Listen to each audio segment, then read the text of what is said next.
Graham, this is your final warning. If you still want the family inheritance, you'll marry Chloe Monroe, the eldest daughter of the Monroe family." His father's voice rang sharp and commanding through the phone. Patrick had repeated the same threat countless times over the past 8 years, and Graham had heard it so often it almost felt like background noise. But this time, he didn't hesitate. "Fine. I'll do it." His voice was calm. Steady. Unshaken. There was a stunned pause on the other end of the line. For a moment, Patrick thought he'd misheard. "After 8 damn years, you've finally come to your senses? Then get your ass back to Metrovale. The wedding's in a week." "Got it." Graham ended the call and leaned against the private lounge door. Shadows gathered across his face, and no amount of stillness could conceal the storm behind his eyes. 5 minutes ago, he'd overheard the woman he loved say something that shattered him. "Honestly? I'm kinda sick of Graham." Ava had chuckled, the kind of soft, tipsy laugh that people mistake for truth. "It's been 8 years. Of course I'm sick of him. I can't even look at his face anymore without losing my appetite." The other girls giggled and chimed in. "Exactly. Your acting career's taking off, and he's just dead weight. It's time you cut ties. Logan's into you, isn't he? The guy's a rising star." Standing outside the door, Graham felt like someone had slammed a hammer into his chest. He couldn't move. Couldn't breathe. Ava had been the love of his life, etched deep into his soul. They met in high school. He'd forgotten to do an assignment, and Ava took the fall for him without hesitation, even got punished in his place. He still remembered the way her delicate face trembled as she cried. That was the moment his heart wavered for the first time. They fell for each other, hard. Stayed together through college. As the heir to the Metrovale fortune, Graham had once stood to inherit billions, but he gave it all up. Refused the marriage his parents arranged. He wanted to build a future with Ava. She said she dreamed of a home, so he emptied his savings and bought a house. She wanted a shot in the entertainment industry, so he burned every connection he had to get her a foothold. And she climbed. Higher and higher. Until she no longer looked back. 2 months ago, she landed a lead role. Rumors swirled about her and a male co-star, Logan. She never denied them. Not once. The cruelest part? Graham was the one who pulled strings to get her that role. The more he thought, the more the ache spread, like cold steel pressing into his chest. He had planned everything. At the show's wrap party this weekend, he was going to propose, publicly. Reveal who he really was. Use the buzz to lock in new projects for her. Push her to the A-list. Every move he made had been for her. But now? None of it mattered. His eyes dropped to the small velvet box in his hand. Without a second thought, he tossed it into the trash. All this time, he thought she was distant because of work. Turns out, her heart had moved on long ago. To someone else. What a joke. What a sick, humiliating joke. Graham pulled out his phone. Opened the booking app. And bought a one-way ticket back to Metrovale. The wedding was in a week. Graham took a deep breath and smoothed the edge off his emotions. Even after everything, he was going to leave with his dignity intact. He pushed open the door to the private lounge. Ava didn't even glance at him. She was too busy laughing with her girlfriends, chatting about the latest buzzworthy actors. Graham didn't make a scene. He simply sat down on the side, casually scrolling through his phone, acting like he was just another guest. Technically, he was. This was the wrap party for their film crew, and Graham wasn't even part of the production. Moments later, Logan walked in. Ava sprang to her feet and looped her arm through his. "Logan. Come sit, I've got some amazing people here you should meet." Graham couldn't help the bitter smile curling at the corner of his lips. Those so-called connections? All people he had quietly arranged for Ava to network with. Logan, ever the charmer, quickly melted into the crowd. It didn't take long before he suggested they play a game to liven things up. They passed around a dice set, laughing as it went. First round, Logan and Ava both lost. Someone immediately shouted, "No way. You two lost together? That calls for a couple's drinking dare, like that scene from the show. One glass. Both of you." Another chimed in, "Yes. That scene was way too short, we want more chemistry. Give us a real take." Ava's cheeks flushed pink. In front of everyone. Really? She gave Logan a flirty side eye, half protesting, half tempting. Logan laughed, playing along. "Come on, Ava. We're all friends here, don't kill the vibe." And just like that, they shared a glass, sipping together with a charged, theatrical kind of intimacy. The room erupted in cheers and applause. Then, Logan, always one to poke the bear, cast a quick glance toward the corner where Graham sat alone. With a mock gasp, he added, "Oh no. I completely forgot Graham was here. My bad, man." He poured a full glass and extended it toward him with a smirk. "Here, let me toast you. No hard feelings, right?"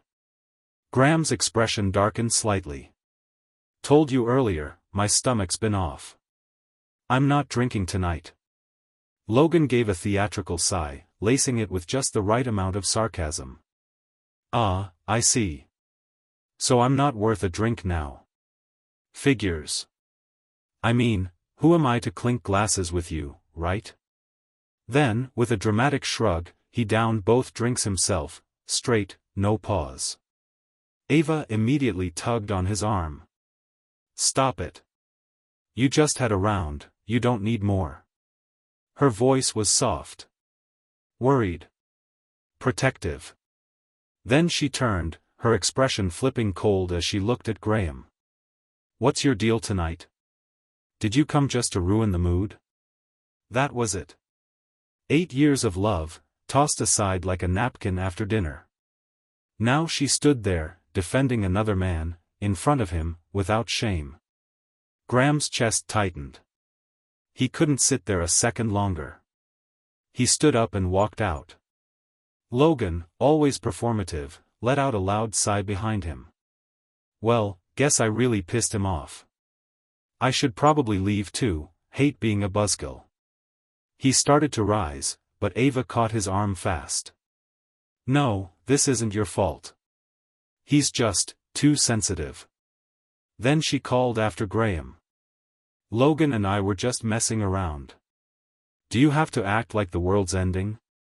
She fully expected him to turn around and apologize, like he always had. But this time? Graham didn't look back. He slammed the door behind him. Back home. Graham didn't waste a second. He headed straight for the bedroom, grabbed a suitcase, and began packing, methodically, emotionlessly. Everything that had anything to do with Ava went into a separate pile. The birthday gifts. The photo book he gave her when he first confessed his love. All of it. He held the stack of photographs in his hands, staring down at one in particular, Ava, backlit by sunlight, holding a bouquet of fresh lilies, her smile so bright it looked like a promise. "One day, when I become a superstar, I'll tell the whole world you're the one I love most." That was her. 8 years ago. But time had carved her into someone he no longer recognized. His gaze lingered on the picture for a moment. Then he turned and headed downstairs. With no more hesitation, he lit a match. The fire crackled to life, devouring the images of a girl who no longer existed. Moments later, the apartment door slammed open. Ava stormed in, still fuming, ready to unleash whatever speech she had rehearsed on her way over. But she stopped short. "What the hell are you doing?" Her voice cracked mid-sentence. She stared at the flames. "Are those our photos?" Graham didn't even flinch. They were dirty. Just trash. The flickering fire lit up his face, stone cold, unreadable. Ava rushed forward, trying to pull out whatever photos hadn't burned yet. Her hand brushed against the edge of the flame and she yelped, recoiling. Are you insane? If they were dirty, you could have wiped them clean. Her voice trembled, tinged with disbelief and something like regret. Graham watched her quietly. No sympathy. No rage. No tenderness. Just silence. A few hours ago, she had stood beside another man and helped him humiliate him. Now she wanted to play the grieving lover? He wondered. What would she say if she knew he was leaving? Ava's hand was bright red from the burn, her eyes glistening. She turned back, furious now. You really burned 8 years of memories just because you're jealous of what happened tonight? Wow, she scoffed, shaking her head. I never realized how petty you really are. Graham's voice was even, detached. They're just pictures. We can always take new ones. Ava stared at him. New ones? You mean like wedding photos? She laughed, but there was something hollow behind it. Then her tone shifted, defensive, superior. Is that what this is about? You trying to pressure me into marriage now? She crossed her arms. Graham, you've got nothing going for you right now. If we have any future at all, I'm the one carrying it. So do us both a favor, stop messing things up. Marriage? Forget it.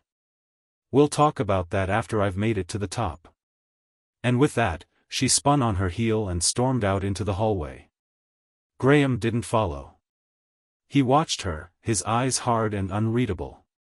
Marriage? He almost laughed. A woman who'd already given herself to someone else? And he was supposed to marry her?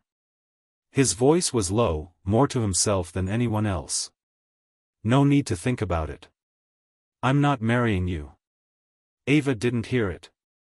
She had already stepped into the elevator, disappearing behind the closing doors. Graham turned back toward the room, gathered the last of their shared belongings, and tossed them all into the trash. No second thoughts. No turning back. Early the next morning. By the time Graham woke, Ava was already gone. Logan had picked her up for filming. Graham hailed a cab and made his way to the studio's production office. He wasn't here for Ava. He was here for Ryan. Ryan had been his best friend since childhood, someone who knew him before the weight of family legacy or failed love. These days, Ryan was thriving, running a media empire he inherited from his father. A kingmaker in the entertainment world. Well, look who it is. Ryan grinned as he closed the door behind Graham and handed him a fresh cup of coffee. Everything set. At the wrap party this weekend, I'll cue your proposal moment.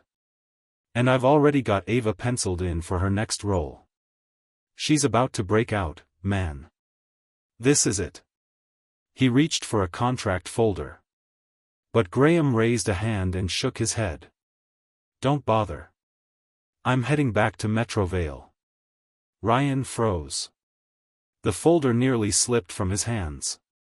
Wait, what? Did I just hear that right? You're going back to Metrovale? His voice dropped, wary. Then what about Ava? Graham gave a short, dry laugh. That's done.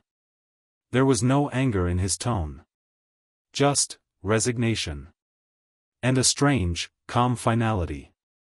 The Monroe family's been pushing for a union. I've decided to accept.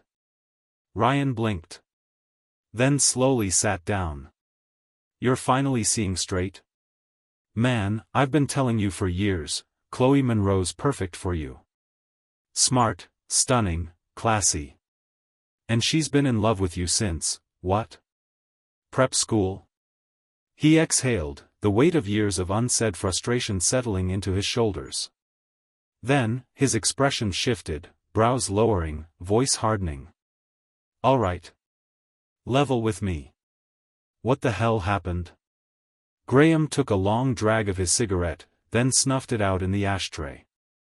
He told him everything. The overheard conversation. The party. The photos. The kiss. Ryan's fist slammed the desk. You've got to be kidding me. She really did that to you?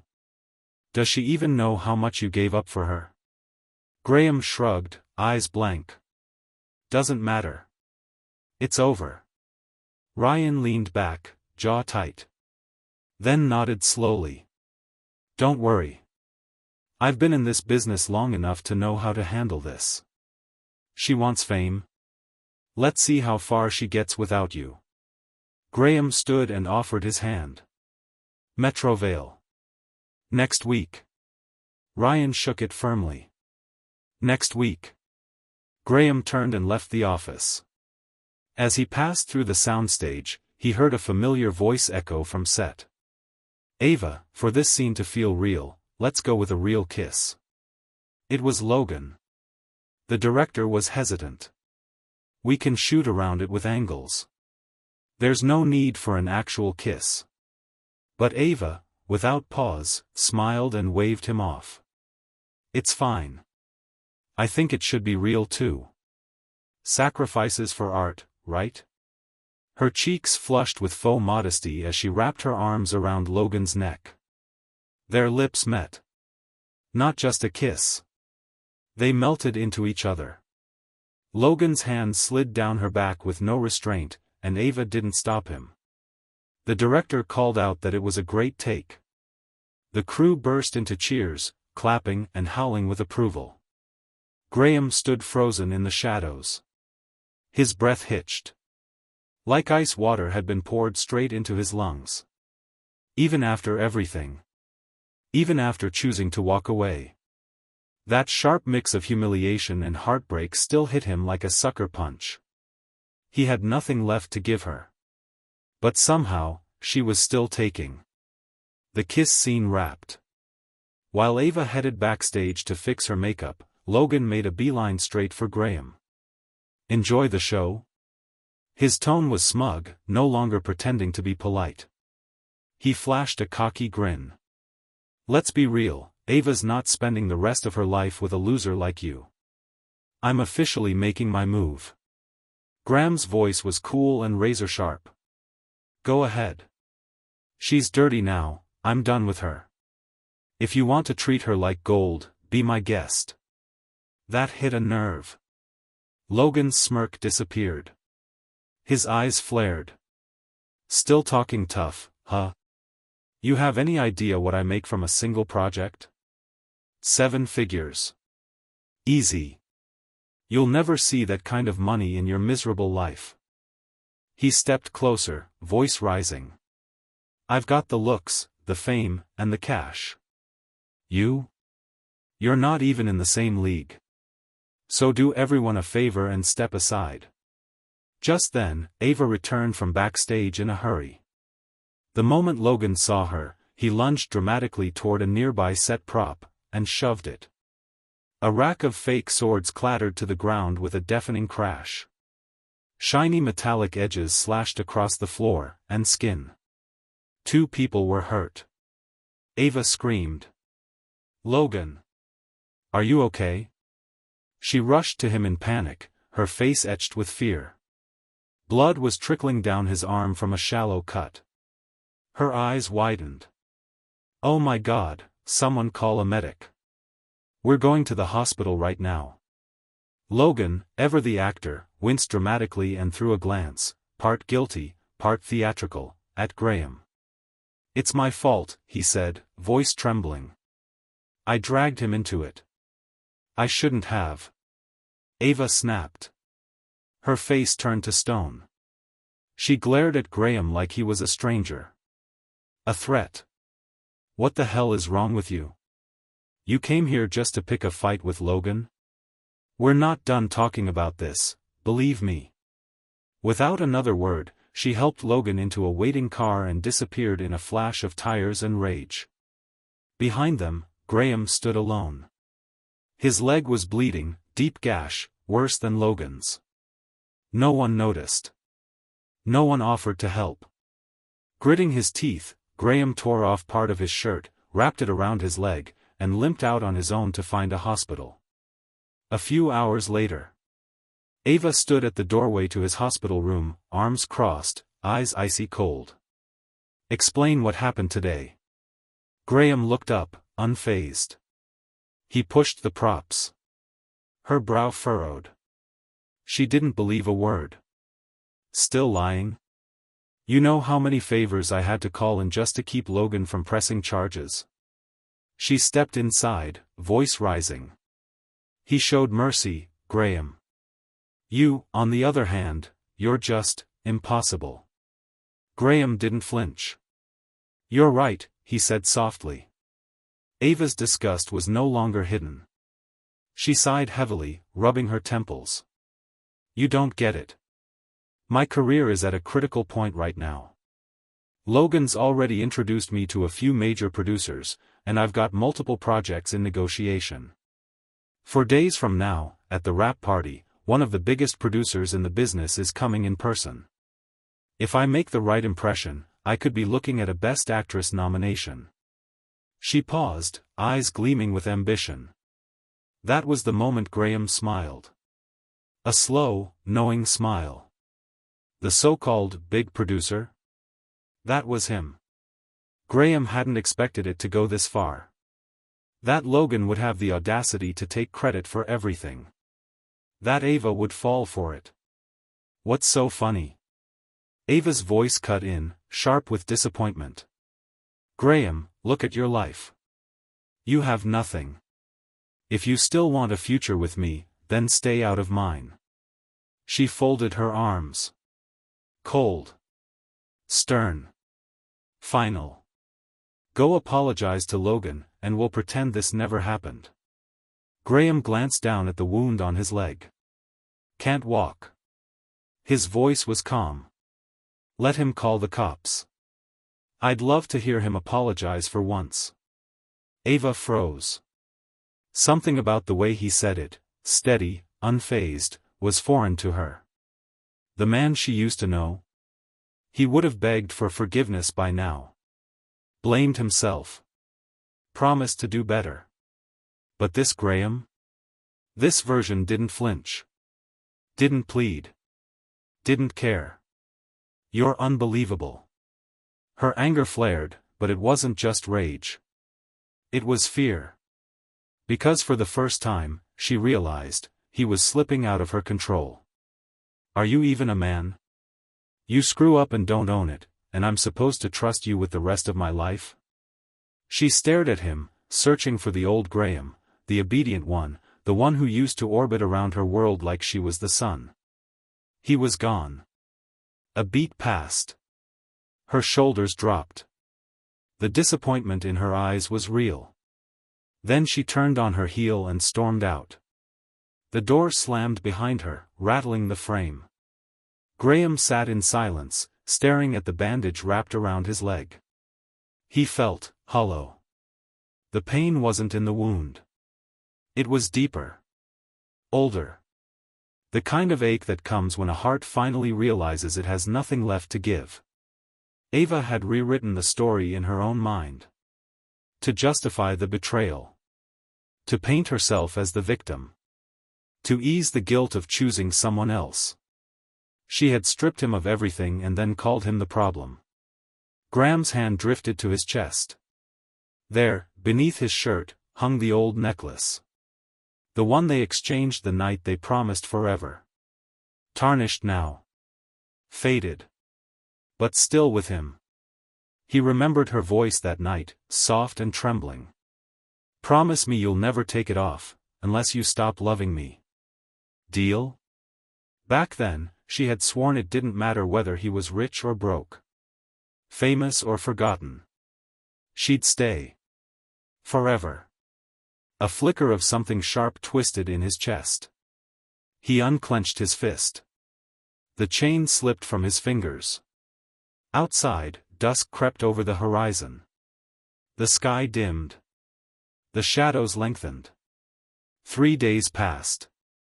And now, once again, Night had fallen. Ava had been staying at the hospital for days, playing the part of the doting caretaker. She fed Logan soup, fluffed his pillows, managed his meds, like she had nothing else in the world to do but serve him. And Logan made sure everyone saw it. He posted a photo, Ava leaning in with a bowl of steaming chicken broth, smiling tenderly as she held the spoon to his lips. His caption read, "With you beside me, even the soup feels warmer." Within hours, the post blew up. It hit trending. Fans flooded the comments section. "This makes me believe in love again. Ava's such a sweetheart. You two deserve everything. That guy who pushed the props should be arrested. Make him apologize on his knees." Logan and Ava took turns replying, painting a picture of resilience and sweetness. Logan, ever gracious, played the forgiving victim. Ava never clarified anything. Never once mentioned Graham. But Graham didn't care anymore. He scrolled through the comments with blank eyes, like watching a movie he'd already seen. Let them play their roles. Let the audience cheer. He didn't need her name cleared. Because he no longer needed her. So, under the photo, he left a simple comment. "Wishing you two a lifetime of love and happiness." It didn't even take 30 minutes. The apartment door burst open. Ava was standing there, fuming. What the hell was that comment supposed to mean? Graham looked up, calm. "It means I hope you're happy. That's all." She crossed her arms, bristling. "I told you, Logan and I are just pretending to be a couple. What are you even jealous about?" Just then, Logan stepped in behind her, putting on his best concerned face. "Hey man. I didn't mean to cause any trouble. Maybe it's better if Ava and I don't work together anymore." Ava quickly turned and patted his shoulder. "No, it's fine. You've done nothing wrong." Then she faced Graham again. "Logan's staying here tonight. We need to prep for the wrap party tomorrow. If you cause one more problem, I swear, I won't forgive you." Graham looked at her. Quiet. Still. Then he spoke. "You don't need to go to the wrap party. The big producer everyone's waiting for isn't coming." Ava blinked. "What do you mean?" Graham held her gaze. "Because I was the big producer." He let the words land. "Everything you've achieved, every project, every opportunity, it was me, pulling strings behind the scenes." Logan shifted awkwardly. Ava's face went blank. "I was going to reveal everything at the party. Make your name ring across the industry. Hand you the title of Best Actress on a silver platter." He stood, walked past her slowly, then turned at the door. "But I've changed my mind. Because you're not worthy of it." Silence. Ava stood frozen in place. Her lips parted like she wanted to speak, but nothing came out. Graham? The big shot? Impossible. If he was that powerful, why would he follow her from city to city? Live in cheap apartments? Endure humiliation? No. No, this had to be a lie. Didn't it? Ava's expression hardened as the realization sank in. Then her rage erupted. "Seriously, Graham? Now you're lying just to stop me? What kind of man does that?" Her voice was sharp and slicing. "You're sleeping on the couch tonight. Maybe it'll give you time to think about what you've become." She turned and headed toward the bathroom, leaving the two men alone in the living room. The second the door shut, Logan dropped the mask. "Wow," he sneered, stepping closer, voice low and venomous. "You really are pathetic. Making up fairy tales just to win Ava back. That's a new level of desperate."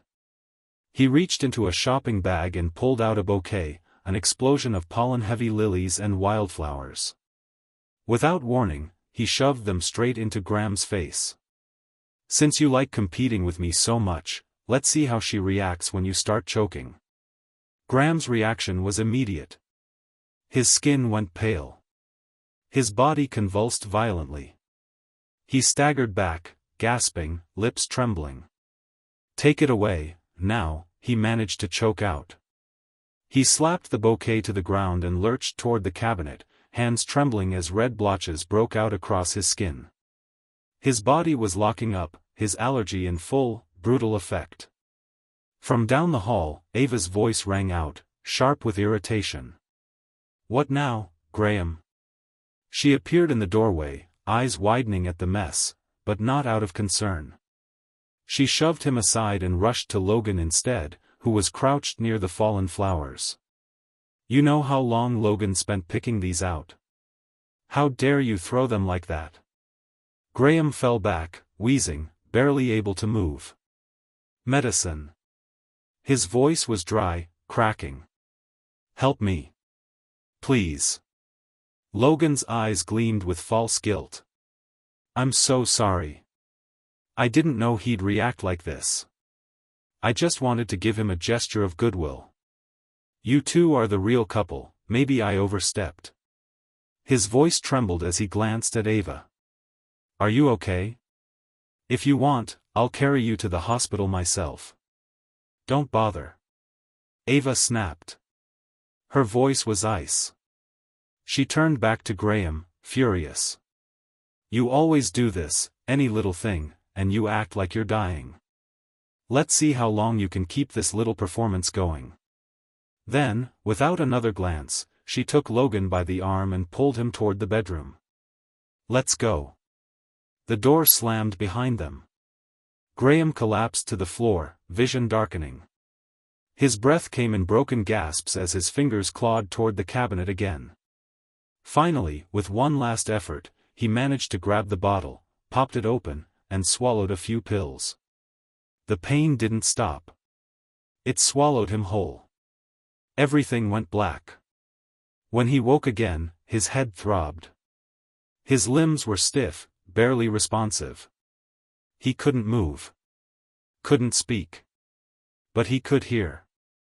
Through the thin bedroom wall, sounds drifted into the living room. Rhythmic. Low. Undeniable. "Slow down, Logan, Relax.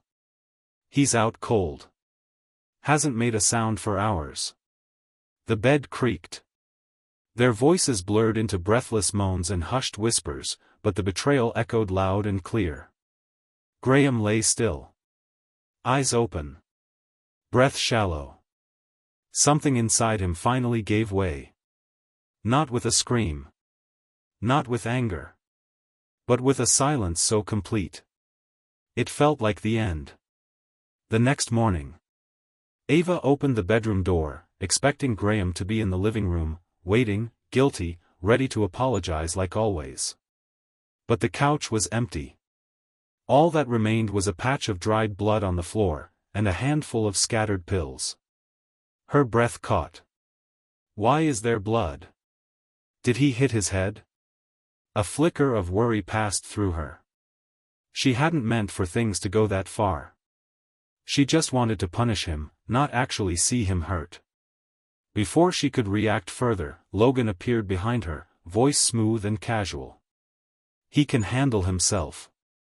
The rap party's starting soon, we don't want to be late, do we?" Ava hesitated. Something felt off. But she couldn't afford to miss this event. Not today.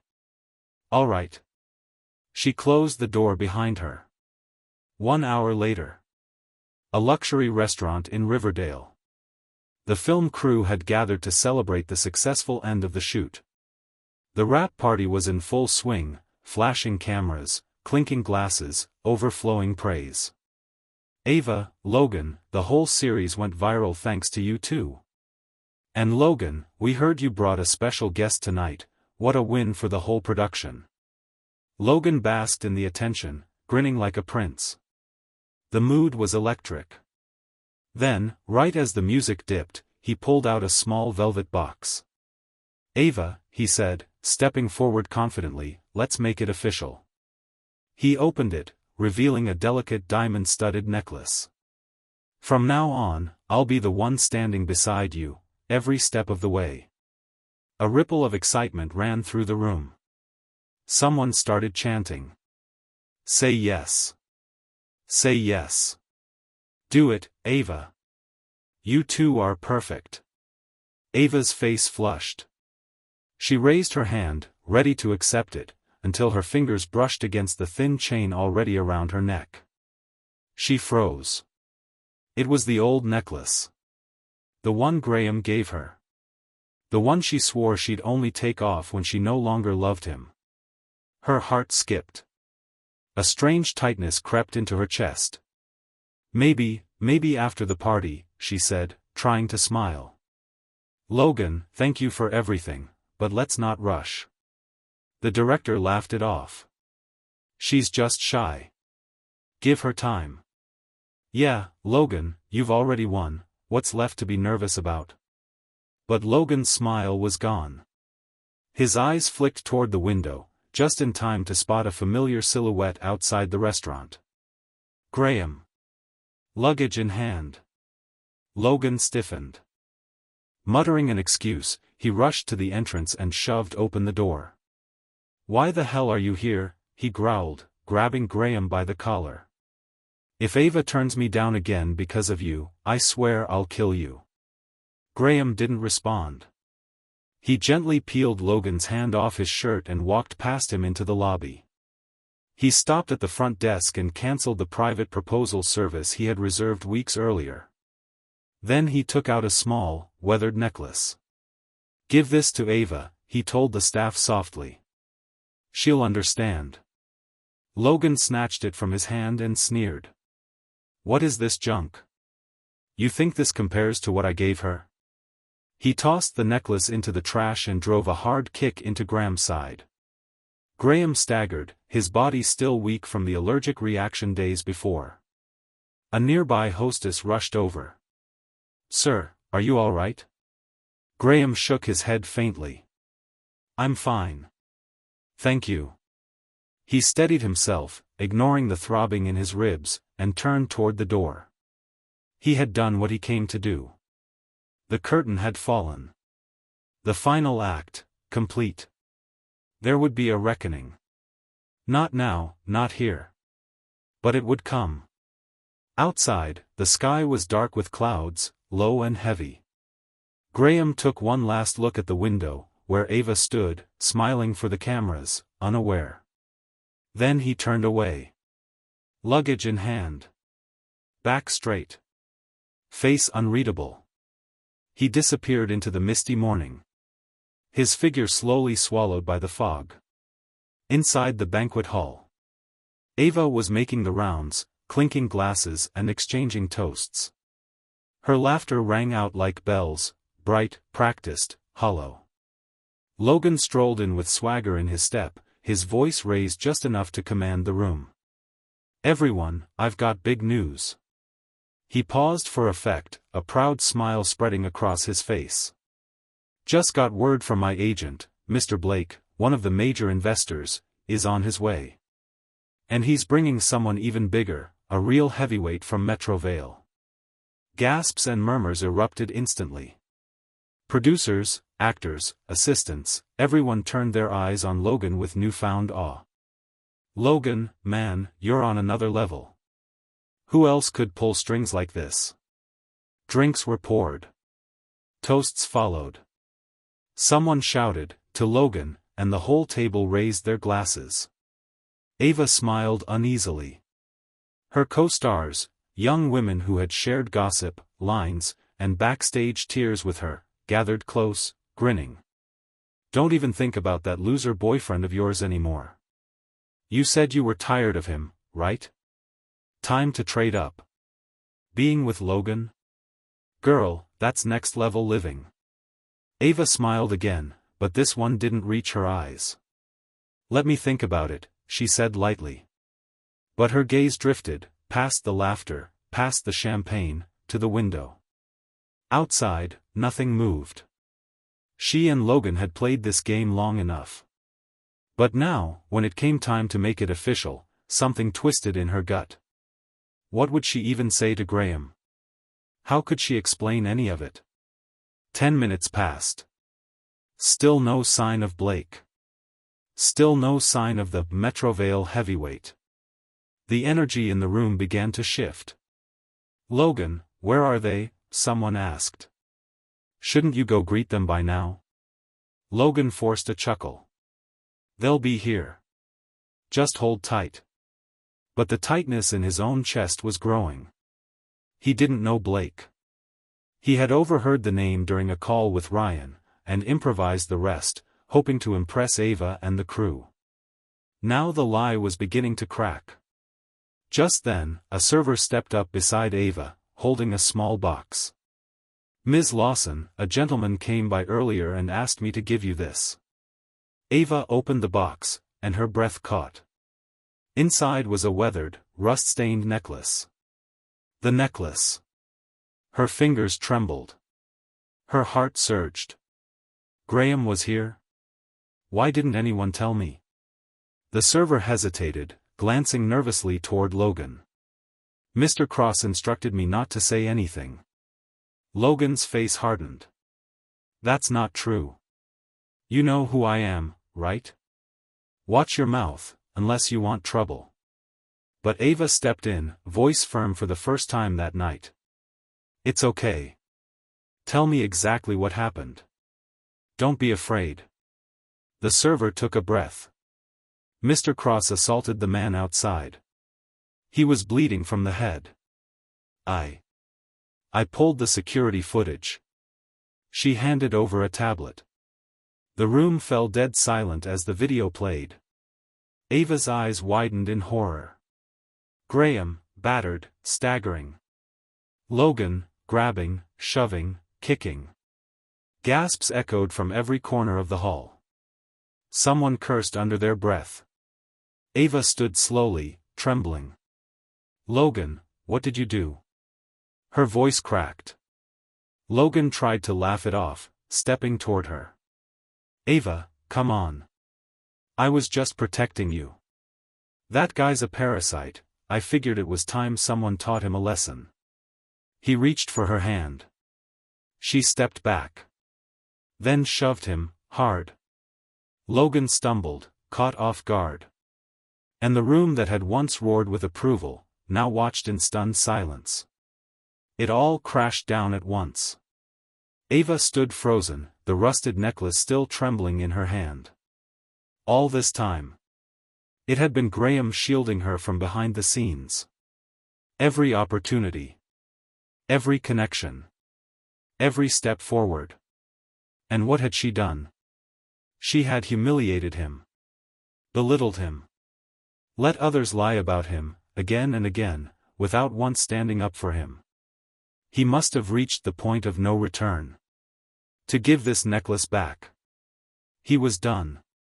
And she had finally realized it too late. "I have to find him. I have to apologize, now."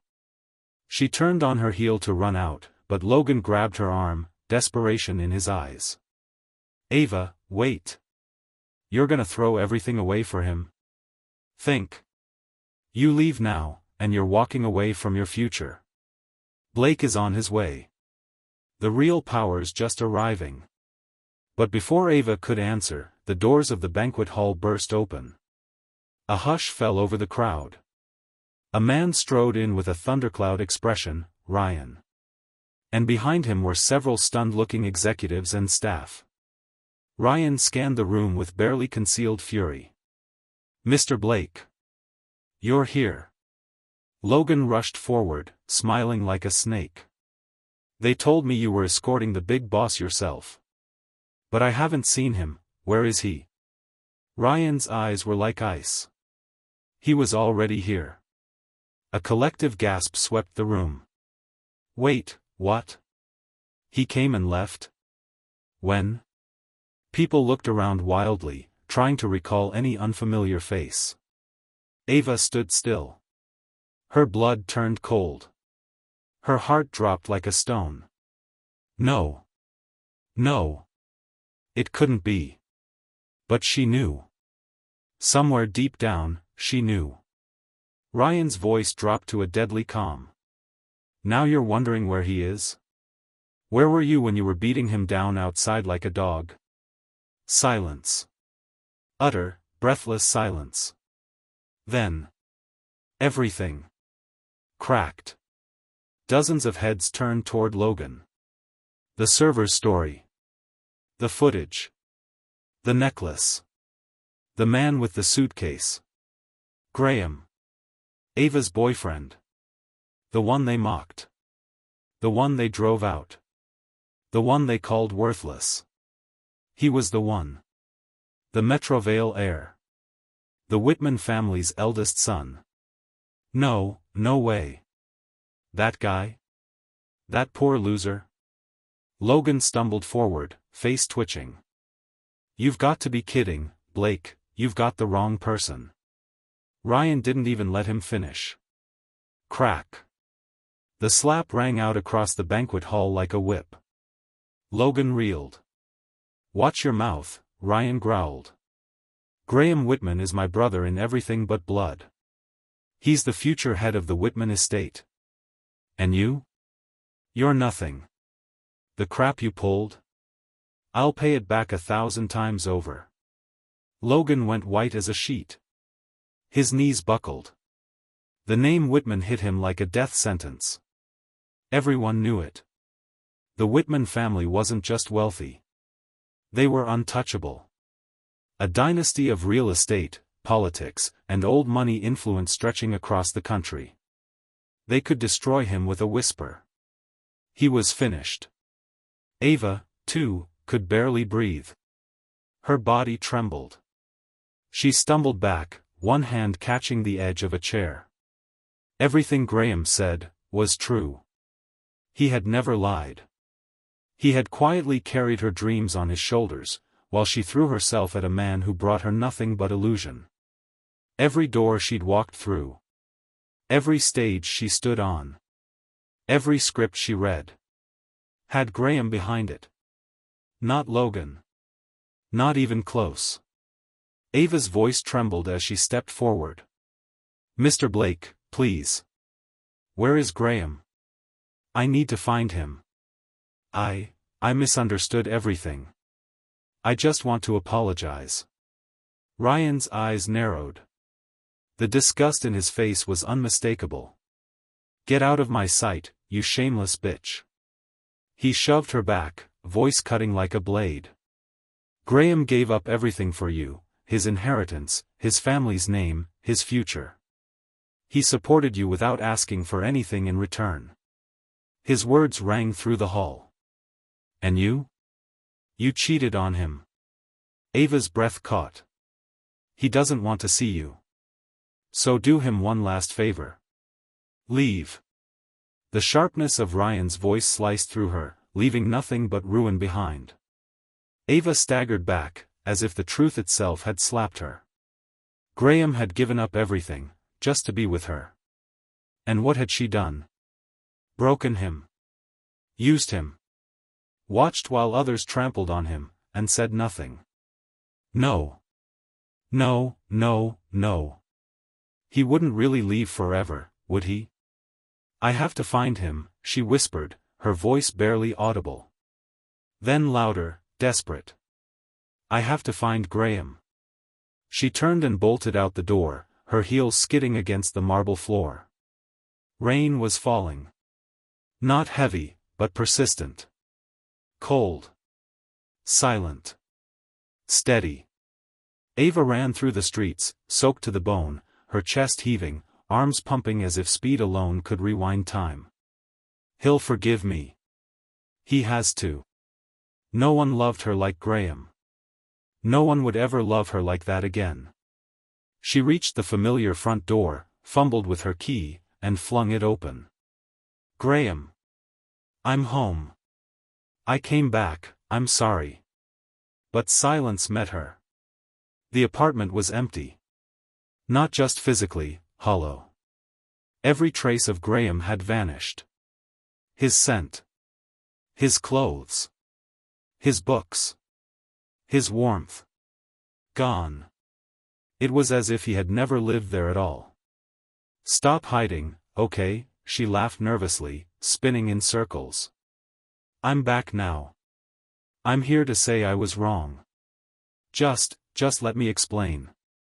She checked the bedroom, the bathroom, the kitchen.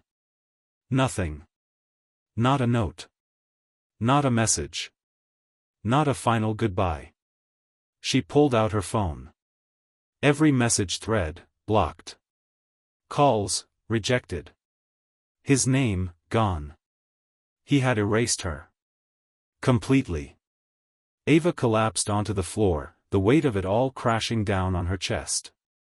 She couldn't breathe. She couldn't think. Everything she'd ignored, the photos he burned, the truth he confessed, the way he looked at her with hollowed-out eyes. He had been preparing for this. He hadn't just left. He had planned to leave. She'd been too blinded by ambition to see it. Then, something in the corner caught her eye. Blood. Dried. Rust-colored. Faint, but visible. Near the baseboard, tucked beneath a shelf, an old smudge she'd never noticed before. Ava's stomach twisted violently. That wasn't just a cut. That was a wound deep enough to stain the floor. He had collapsed here. Alone. How long had he lain there? How close had he come to dying? And she had walked right past him. She fell apart. Her body crumpled forward, sobs tearing from her throat as if her ribs might crack open. She had hurt him when he was innocent. Dismissed him when he was wounded. Abandoned him when he needed her most. Just imagining his pain was enough to break her. "Graham." She rose slowly, trembling, her voice raw. "Graham, I'm going to find you. No matter what it takes. Just don't disappear." Her voice dissolved into tears. "Please, don't leave me behind." And in the distance, the rain kept falling. Ava burst out of the apartment building, barely managing to flag down a taxi through the tears blurring her vision. Her hands wouldn't stop shaking. She clutched her phone like a lifeline, frantically typing, breath hitching as she searched again and again. Whitman Family Estate. Metrovale. Graham Whitman, address, wedding. The results filled the screen. Billion-dollar holdings. Metrovale elites. Untouchable lineage. But she couldn't focus on any of it. None of that mattered. All she needed, was to find him. To explain. To beg. To tell him the truth. "I'm sorry, Graham. I'm so sorry. Please, wait for me."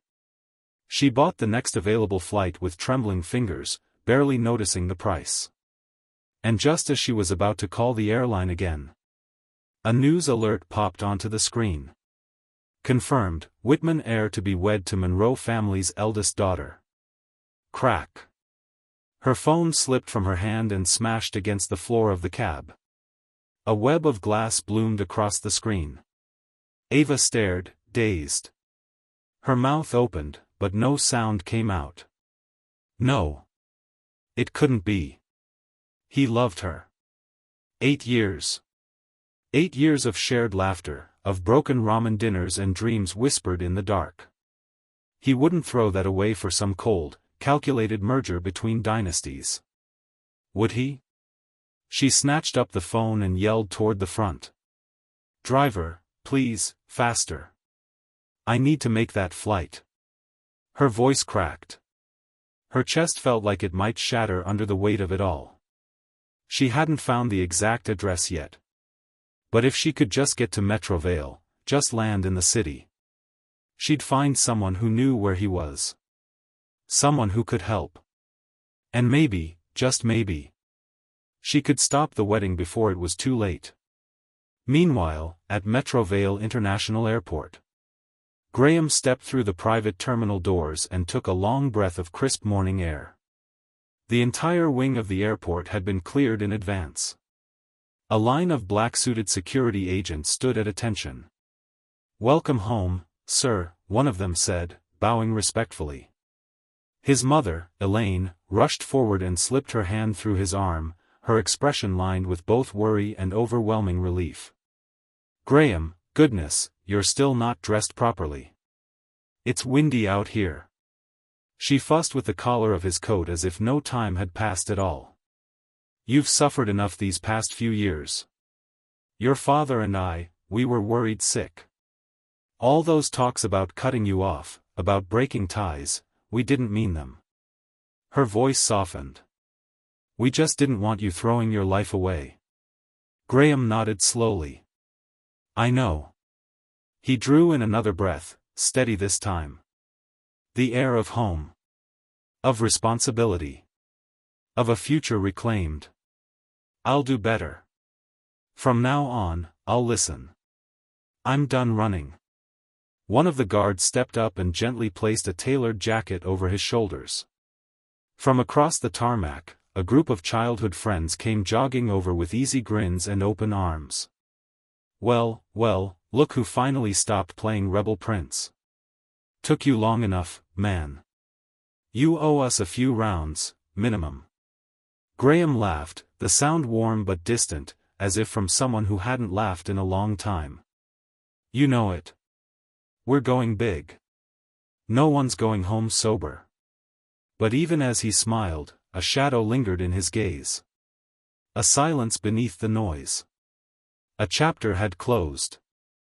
A new one was beginning. But someone was still running through the rain to catch up.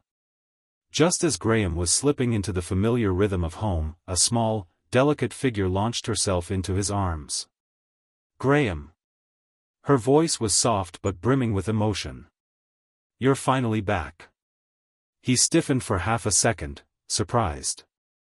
Then he looked down at the face pressed against his chest. Bright eyes. Soft, sculpted features. A flash of childhood comfort wrapped in a grown woman's beauty. Chloe. She had grown up. The last time he'd seen her, she was still a teenager in braids and ballet flats. Now, she stood before him, a picture of grace and warmth, her frame still petite, but her presence no longer small. Had the Monroe family not kept her on a tight leash, refusing to let her dabble in show business, she would have stolen the spotlight from half the actresses in the industry. And yet, as soon as he thought of the entertainment world, Ava's face flickered across his mind like a half-burnt photograph. For that woman, he had disappeared for years. For her, he had defied his parents. For her, he had broken Chloe's heart. He swallowed down the familiar ache, then quickly masked it with a light-hearted jab. "Still a crybaby after all these years?" "I am not." Chloe pouted, swiping away her tears with the back of her hand. "I was crying for Patrick and Elaine. They've been worried sick." She grinned, her eyes sparkling. "I thought you were going to keep hiding from me for the rest of your life." Graham laughed, one hand still covering his forehead, trying to shield the fading injury from his mother's hovering gaze. "Wait, your head." Chloe had spotted it first. "The bruise." Her voice sharpened with concern. "Graham, what happened to your forehead?" Immediately, everyone surrounded him. Elaine gasped. A few friends cursed under their breath. One of them was already dialing a private physician. Another demanded names, who did this, who needed to be dealt with. Their concern was real. Unfiltered. Loyal. Graham shook his head. "It's nothing," he said simply. But the edge in his voice was unmistakable. His eyes narrowed ever so slightly. "It's over. They've already gotten what they deserve." He turned to the group, and his voice shifted, calmer now, resolute. "What matters now is my wedding to Chloe. I'm not wasting another second thinking about people who don't matter." For a moment, no one spoke. Chloe stared up at him, eyes round, shimmering, full of unspoken emotion. The wedding had been arranged quickly. With both families involved, nothing stood in the way. Next weekend. In the days leading up to it, Chloe took it upon herself to distract him. They strolled through the vibrant heart of Metrovale, cafes, galleries, hidden rooftops from childhood. They laughed. Talked about old pranks. Shared inside jokes only two kids raised in elite families could understand. Every time she laughed, her eyes curved into soft crescents. Her joy was effortless. And for once, so was his. "Graham, you still remember all that?" Chloe nudged him playfully. "You're just waiting to tease me, aren't you?" Graham chuckled softly, about to reply, when a disheveled figure burst out from the narrow footpath beside them. Hair tangled. Face streaked with dirt. Eyes swollen with exhaustion. "Graham!" The woman lunged forward and grabbed his arm. Her tears came like floodwater. Desperate. Uncontrollable. "Graham, I finally found you. Why did you leave me like that?" Graham stiffened, the weight of the grip on his arm sending a ripple of tension through his body. He turned slowly. At first, he didn't recognize her. But then, beneath the smeared makeup, the sunken cheeks, the dark circles and trembling lips, he saw her. Ava. The woman who used to float through crowds, always in designer heels and camera-ready makeup. The woman who used to smile like the world belonged to her. Now, she looked like a ghost of herself. And Graham? He didn't flinch. His gaze was cold, distant. He yanked his arm free with finality. "Sorry," he said, flatly. "We're not anything anymore." Ava stumbled backward with the force of it, landing hard on the gravel. Her once prized face struck the stone, leaving a faint scratch along her cheek. She didn't even register the pain. Her eyes locked onto his, wide, wet, pleading. "Graham, how can you be so cruel?" Her voice cracked. "We were together for 8 years. I'm still your girlfriend." The accusation hung in the air like smoke, twisting the roles, rewriting history. Graham let out a hollow laugh, one that never reached his eyes. 8 years? His voice dripped with bitter irony. "You didn't care about those 8 years when you were in someone else's arms." He reached out, not to her, but to Chloe. Their hands met. He laced his fingers through hers, then turned to face Ava fully. "This is Chloe," he said, his voice loud and even. "My fiancée." Ava's face drained of all color. She stared at their joined hands like they were a death sentence. No. No, this wasn't possible. This was supposed to be a business arrangement. Something temporary. Strategic. Emotionless. Not this. "I don't believe it." Her voice rose to a cracked shriek. "He's just mad at me, he's doing this to make me jealous. He would never leave me for her." Chloe blinked innocently, then leaned in, whisper sweet. "Oh. So that's where the stray cat look came from. I thought someone from the gated villas let their gardener in." She tilted her head, eyes glinting with amusement. "Graham, we're gonna be late for the fitting. Come on, your bride needs your opinion." She tugged gently at his sleeve, smiling up at him. Graham didn't hesitate. "Let's go." He walked away without a glance back, hand in hand with the woman who had stood by him all along. Behind them, Ava stood frozen in place. "No, no, this isn't real." Her voice was barely audible. "He's just upset, he doesn't mean it. He's trying to get a reaction. That's all. He loves me." She wiped her tears, trying to pull herself together. She'd fix this. She had to. There had to be a way. So she followed them. Eyes wide, steps quickened, heart clawing at a hope that no longer existed. Graham and Chloe strolled down the street, their laughter echoing between the boutiques. Their silhouettes, tall and graceful, arms intertwined, cast long, confident shadows under the afternoon sun.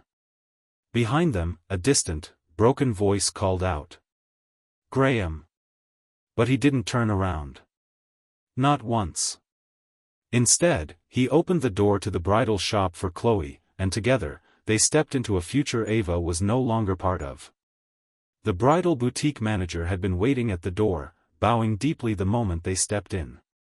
"This is our premier custom piece, designed by our lead couturier himself."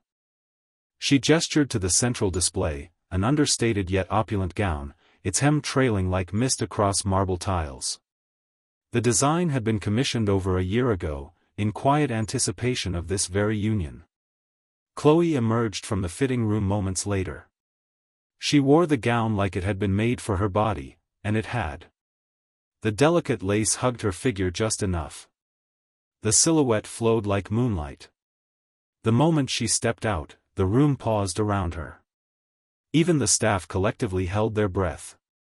Chloe's cheeks were already burning pink as she turned to Graham and asked softly, "What do you think? Does it look okay?" Graham looked up, and for once, he didn't smile right away. He stared, openly, earnestly. Not just at the dress, but at her.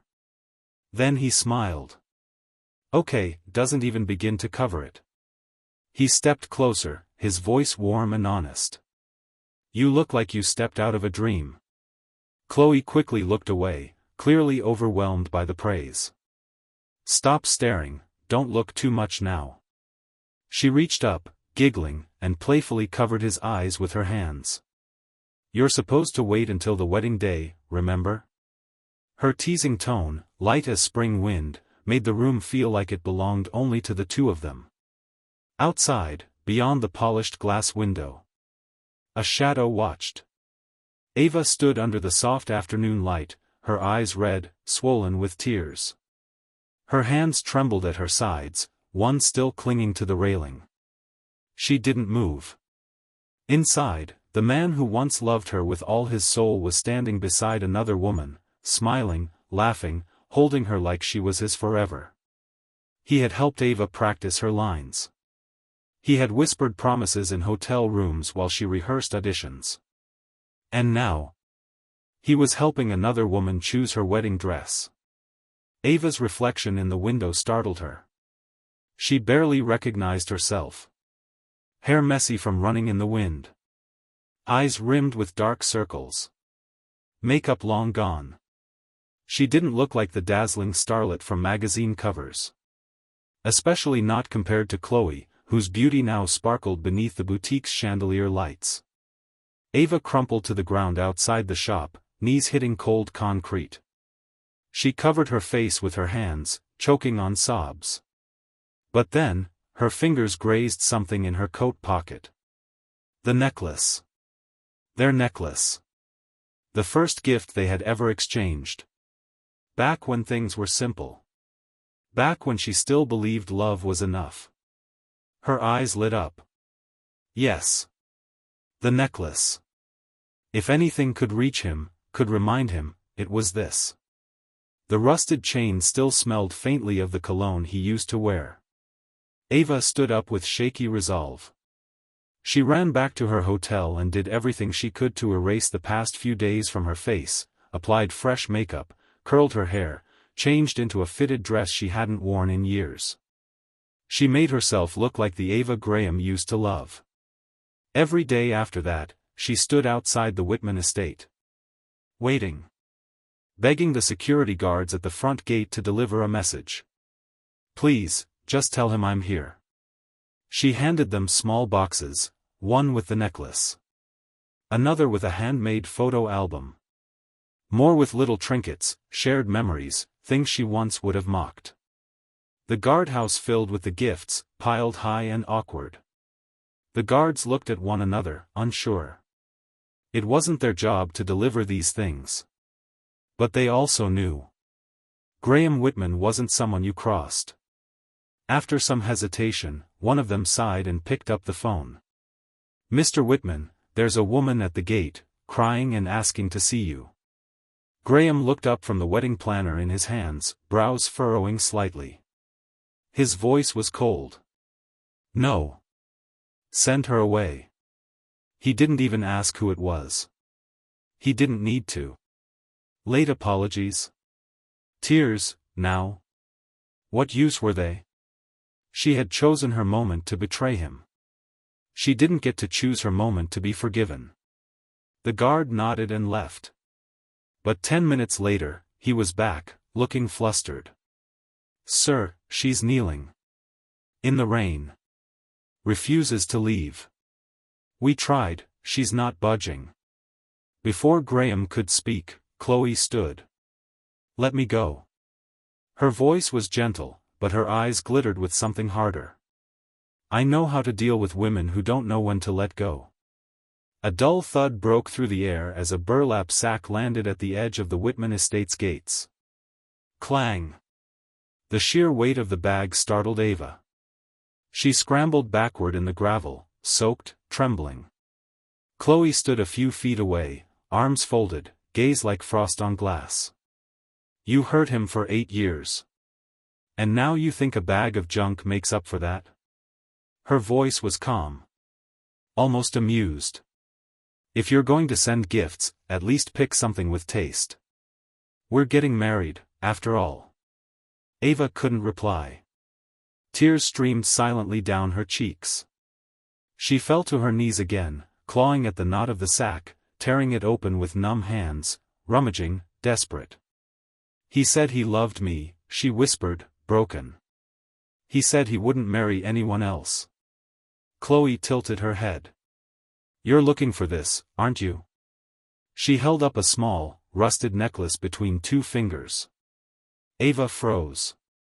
It was the same necklace, the one she had begged the guards to deliver.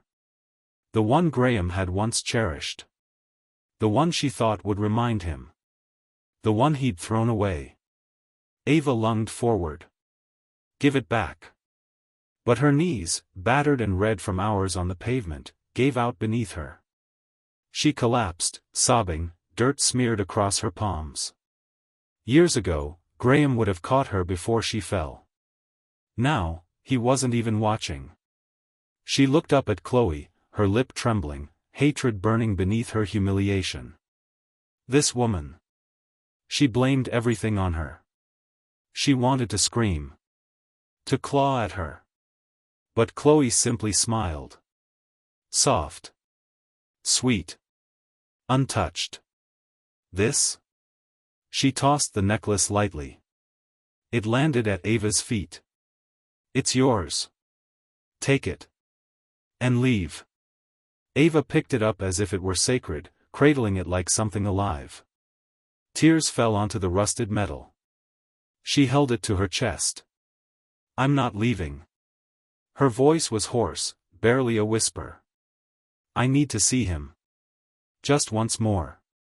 Chloe's eyes narrowed, her tone hardening. Graham doesn't want to see you. Not now. Not ever again. You cheated. You humiliated him. You threw away 8 years of love. She stepped forward, and for once, her soft voice carried real venom. He hates you. And I? I loathe you. Ava's face crumpled. She looked smaller than ever. The Monroe family had money. Power. And reach. It hadn't taken much for Chloe to find out everything. The betrayal. The public humiliation. The way Ava had left Graham alone and bleeding, then vanished into another man's arms. And now she had the audacity to come back and beg? Chloe raised a hand. Take her out. 2 guards moved without a word. They didn't hurt Ava, just lifted her by the arms and carried her out like something discarded. She didn't fight. Not really.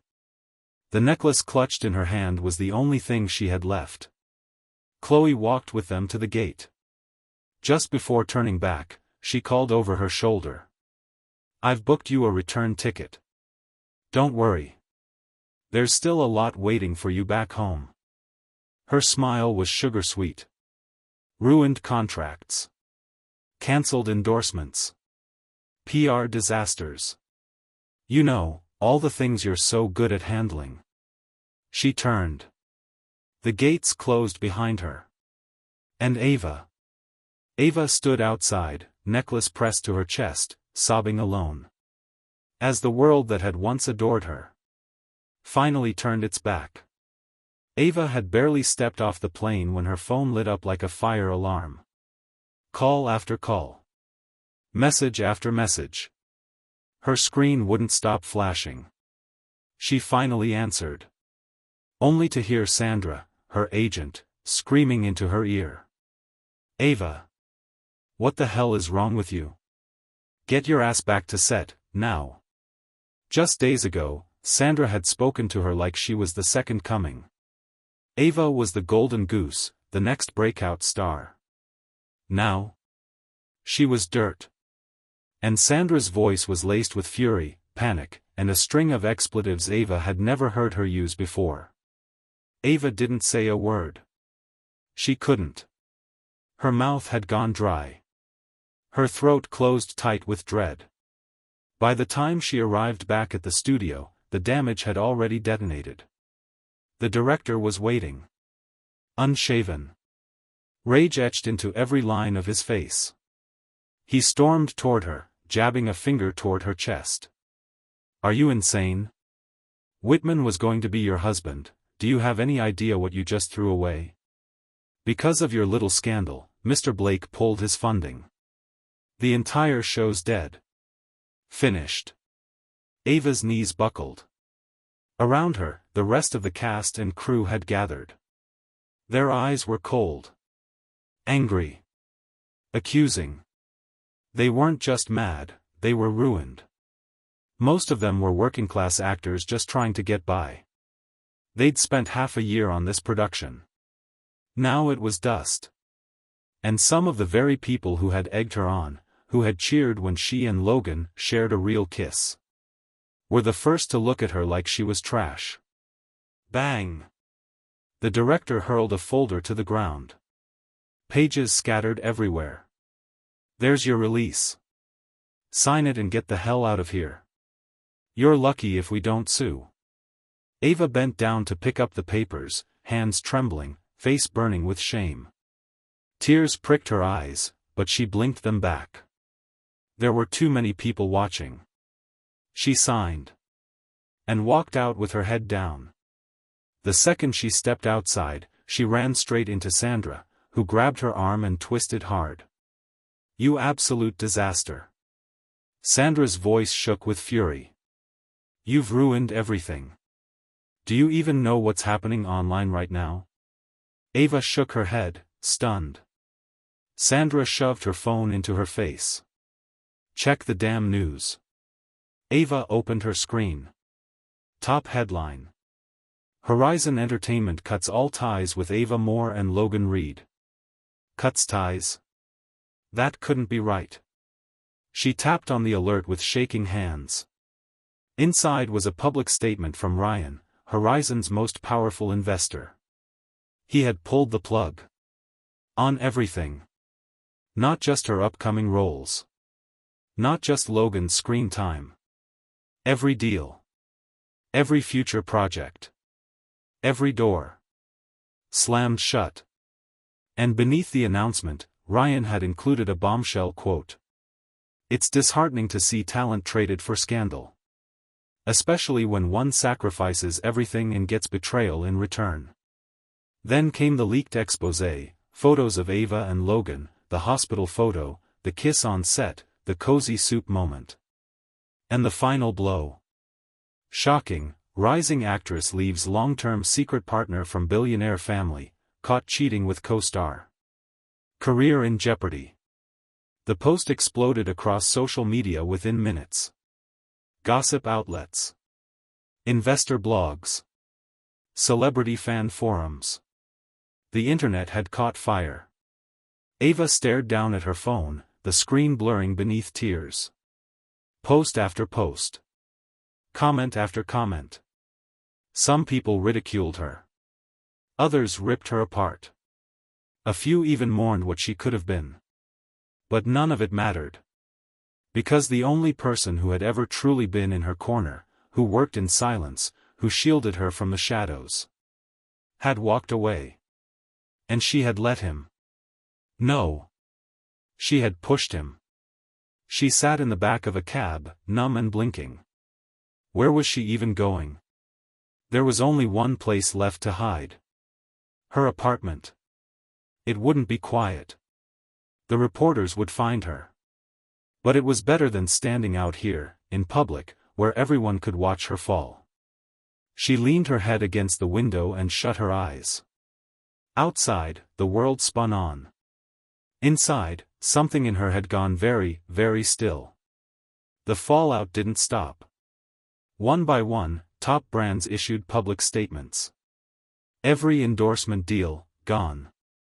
Ava still had some savings left. Just enough to cover a portion of the penalty fees. It bought her time, not relief. But Logan? He was in the middle of a career surge. High-profile deals. Multi-million-dollar contracts. And the breaches? Crushing. Even one was enough to ruin him. Now there were dozens. Ava stumbled back to the apartment like a ghost returning to its own grave. The silence inside was deafening. Nothing had changed, his things were still there, folded on the couch, lined up in the closet, tucked into drawers. But Graham was gone. All that remained were memories that wouldn't let her breathe. She collapsed to the floor, clutching one of his old shirts. Tears streamed down her face. How had it all slipped through her fingers? Bang! Bang! Bang! Fists pounded the door with desperate force. Ava froze. No one in the industry would be caught dead associating with her now. Everyone had cut ties. No friends. No sympathy. No help. Who would come looking for her? For a fleeting second, dangerous and naive, she hoped. Hoped maybe Graham had come back. Maybe he hadn't boarded that plane after all. She wiped her tears, steadying her breath. Her voice came out quiet, shaky. "Who is it?" A muffled voice answered. "It's me. Open up." The tone was low, tight, furtive. Like someone hiding. Like someone already hunted. It was Logan. The moment she heard his voice, fury exploded in her chest. "This is all your fault. You ruined everything, and now you dare show your face?" Outside, Logan kept pounding on the door, voice rising in panic. "Please, Ava. Just let me in. They're going to kill me." He sounded terrified. Not performative. Not dramatic. Genuinely afraid. She hesitated. Then yanked the door open. What used to be Logan Reed, the golden boy, the media darling, was now unrecognizable. He was wrapped head to toe in baggy clothes, hoodie pulled tight, face masked up. He darted inside the second the door cracked open, like a rat slipping out of daylight. He collapsed onto the floor, gasping like he'd just outrun death. "You saw it, right?" he muttered. "It's everywhere. They all pulled out. I'm ruined." His face was drained of color. He wasn't even looking at her, just staring into some imagined abyss. "I didn't know Graham was that Graham. Whitman Air. Are you kidding me?" He looked like he couldn't afford coffee. His voice broke into bitter laughter. Then into panic. "I'm screwed. I'm so screwed. Please, Ava. Help me." He turned toward her, desperation raw in his eyes. Like he was finally realizing no one else was coming. "You're all I've got." He began crawling toward her, one leg dragging behind him. "Please. Help me, Ava." She stood frozen, watching him inch closer, filthy, trembling, broken. That's when she noticed the way he moved. Lopsided. Sluggish. Pained. His leg was bent wrong. Logan winced with every shift. Sweat clung to his skin. His whole body shook. They'd broken him. Literally. The loan sharks? The private collectors? Whoever came to collect on his debt hadn't come with contracts. They came with bats. With fists. With threats. And Logan had finally learned. There were some things no publicist could fix. Ava yanked her arm away, disgust tightening every muscle in her face. Don't touch me. Get the hell away from me. There was no pity left. No warmth. Only contempt. The man groveling at her feet. This was the same man who whispered poison into her ear, again and again, until she no longer recognized the man who loved her. Ava, come on, you loved me once, didn't you? Don't be so cold. His voice cracked with disbelief, like he was owed something. That was the last straw. Ava raised her hand and slapped him across the face. Smack. Her palm stung from the force, but it felt righteous. Loved you? Her voice trembled with rage. You think I ever loved you? It's because of you I destroyed everything with Graham. Tears streamed silently down her face. And then she slapped herself. Even harder. A second blow, harder than the first. It echoed through the apartment like a confession. She stood shaking, breath jagged. I ruined the only person who ever really loved me. Suddenly, Logan's phone rang. Shrill. Relentless. A ghost at the door. He glanced at the screen, and froze. A message flashed across the top, I know where you are. No more warnings. His hand trembled as he hit speaker. A guttural male voice roared through the phone. You think GPS doesn't work, asshole? I know where you are. You pay me, or I break your other leg. You hear me? I break you. Logan went deathly pale. His jaw trembled. Then, click. He ended the call with a shaking finger. But the threat lingered, vibrating in the air between them. The pain in his leg pulsed again, sharp and unforgiving. He hurled the phone across the room, smashing it into the wall. Then turned back to Ava, eyes wild.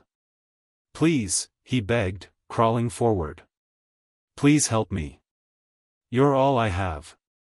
I'll do anything. Graham loves you. He always has. He won't hurt you, maybe he'll forgive me if you ask. Just talk to him for me. I'll be his servant, his damn slave if that's what it takes. Tears poured down his face as he slapped himself, again. Please. Please. I'll do anything. Ava looked down at him. Not with pity. With calculation. Then, slowly, she reached for her phone. Fine.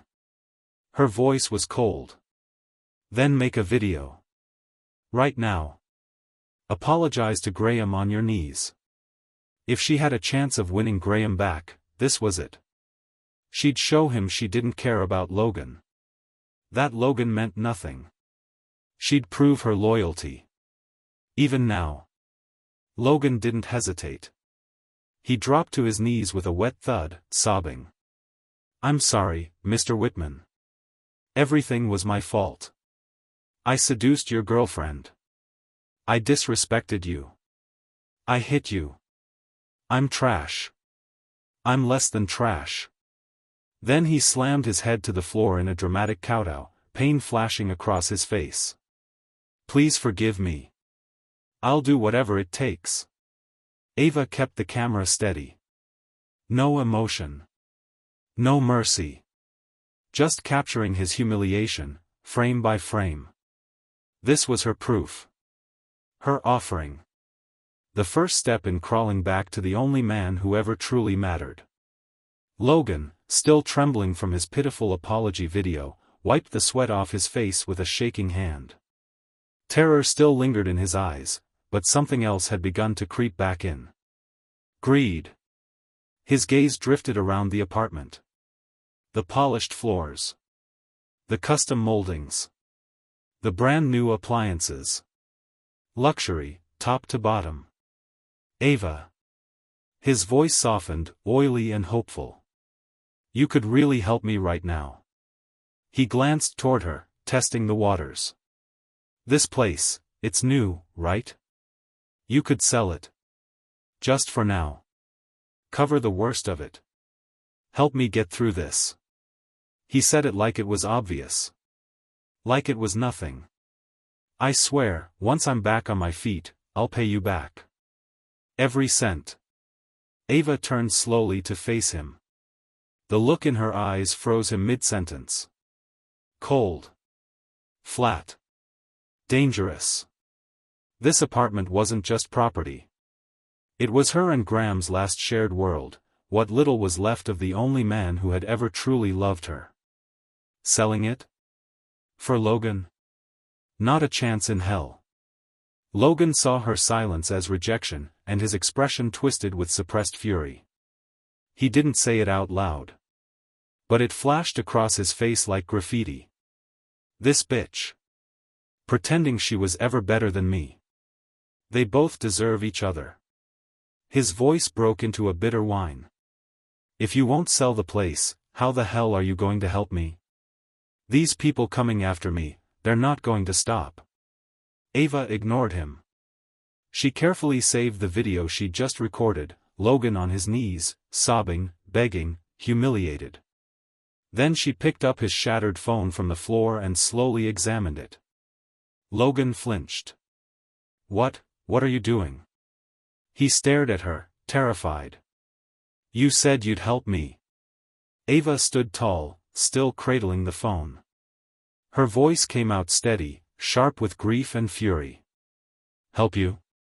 And what about Graham? Can he forgive me? She stepped toward him, eyes gleaming with unshed rage. When you were hitting him, mocking him, trying to steal everything from him, did you think about the consequences then? Logan stammered, crawling backwards like a cornered animal. Ava, please just listen. But she wasn't listening anymore. Her fingers were already dialing. He watched in horror as she raised the phone to her ear. A voice picked up. Ava's tone was ice. You're looking for Logan, right? He's here. At my place. No, I'm not helping him. Do whatever you want. Logan's eyes went wide. No. He scrambled forward, trying to grab the phone. But Ava shoved him back, hard. He collapsed onto the floor again, leg twisted, pain exploding through his body. You can't do this to me. His voice cracked into a full-blown scream. Ava. Then came the knocking. No.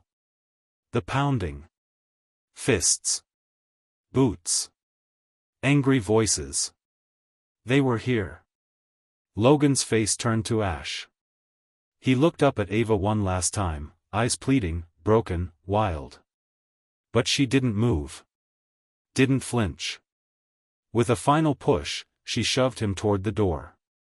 Wait, please. The door slammed behind him. Clack. Deadbolt locked. Outside, chaos erupted. Thuds. Screams. Fists landing on flesh. Logan's cries tore through the hallway, desperate, agonized, animalistic. Ava stood in silence. There was no fear on her face. No satisfaction either. Just stillness. She listened until the screams faded. Until the hallway went quiet. Until Logan was gone. Dragged off by the same darkness he once brought into her life. For the first time, she understood something with absolute clarity. She had never loved him. Not really. He was a coward. A fraud. A parasite who wrapped himself in drama and seduction to hide the rot underneath. No. He was never Graham. Graham was strength. Restraint. Loyalty. Quiet sacrifice. Logan? Logan was a character she got too lost in. A subplot she confused for something real. Ava let out a long, shaking breath and sank to the floor of the apartment. Her legs folded beneath her. Her body heavy with exhaustion. Her soul even heavier. She dropped the phone beside her with a soft thud and reached into her drawer. From the very back, tucked beneath old photographs, she pulled out 2 rusted necklaces. They had once gleamed. Now they were dulled by time, neglect, and the weight of a promise broken. They had made a vow, years ago. As long as the necklaces stayed on, they would never part. 8 years. Her first love. Her only love. And now, he was marrying someone else. The apartment was cold. Still. Silent. And she was alone. Everywhere she looked, she saw traces of him, his coffee mug on the shelf, his coat still hanging by the door, the throw blanket he used on winter nights. But he was gone. All of it, hollow now. Her chest ached as if grief had curled up behind her ribs and refused to leave. She closed her eyes and let the memories rise. The night they first saw this place, how excited she had been. How crushed she felt when she realized it was out of reach. She remembered telling him in a small voice, "I guess I'll wait." But Graham didn't wait. He stepped in. Quietly. Like he always did. He spoke to the landlord himself. Later he said it was luck. The owner was in a rush. Price dropped. Right place, right time. But now, sitting here, she knew better. Nothing about it was luck. Graham had used everything he had. Every connection. Every cent. So she could have a home. So she could keep dreaming. She clutched the property deed to her chest, fingers tracing their names printed side by side. She cried. Openly. Raleigh. This home had been their dream. Their future. It was supposed to be the place they started their life together. She had ruined it. All of it. Ava curled up on the floor, pressing the rusted necklaces to her heart. Her tears came harder now. Hot. Endless. Regret soaked into every breath. Later that night, still trembling, she opened her phone and began to type. She posted a public apology addressed to Graham. No PR statement. No rehearsed spin. Just her. Her words. Her grief. And the video, Logan kneeling, sobbing, confessing every sin. She poured her entire heart into the post. Line after line. Paragraph after paragraph. She wrote about their first meeting in high school, the early days when they passed notes between desks. How he covered her with his coat the night she got caught in the rain. How they built their life together, quietly, patiently. It became a letter. A memoir. A confession. By the time she hit publish, the draft had grown to nearly 20,000 words. She ended it with 5 quiet words. I'm sorry. I failed you. The post went viral immediately. Her phone vibrated non-stop. The notifications became a blizzard of noise. But it wasn't sympathy. The comments were brutal. Too little, too late. You threw away a diamond for garbage. This is just another performance. Spare us the crocodile tears. She read them, one after another, blinking through fresh tears. Her agency had long since dropped her. There was no one left to protect her from the public. No one would clean this up. No one would shield her from the fallout. She curled into the couch, clutching the necklaces in both hands. She didn't eat. Didn't drink. Barely moved. Hours passed like days. Every so often, she'd jolt upright and check her phone. Scrolling. Refreshing. Looking for his name. Anything. But there was nothing. Just more anger. More hate. No reply from Graham. Nothing. Her heart sank deeper each time. Eventually, her phone slipped from her hands again. She collapsed back onto the sofa, eyes red, face hollow. The necklaces rested against her chest. And the silence returned. 5 hours had passed. Still, no response. Ava sat on the floor, curled into herself like a question mark. Her stomach was in knots, violent, twisting, unforgiving. She hadn't eaten all day. She reached for the cabinet with shaking hands, rummaging through old pill bottles. Empty. Of course.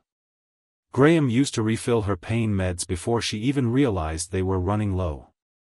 He used to know the signs, quiet, subtle, before she even admitted she was in pain. But he wasn't here anymore. And no one else thought to care. Ava dragged herself back to the couch, clutching her abdomen. The pain was sharp, but not as sharp as the silence. Tears slipped down her face again, hot and silent. Then. Ding.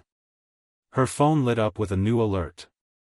Breaking, sources confirm Whitman family heir to wed Monroe family's eldest daughter at Grand Metropolitan Hotel, ceremony set for 2 days from now.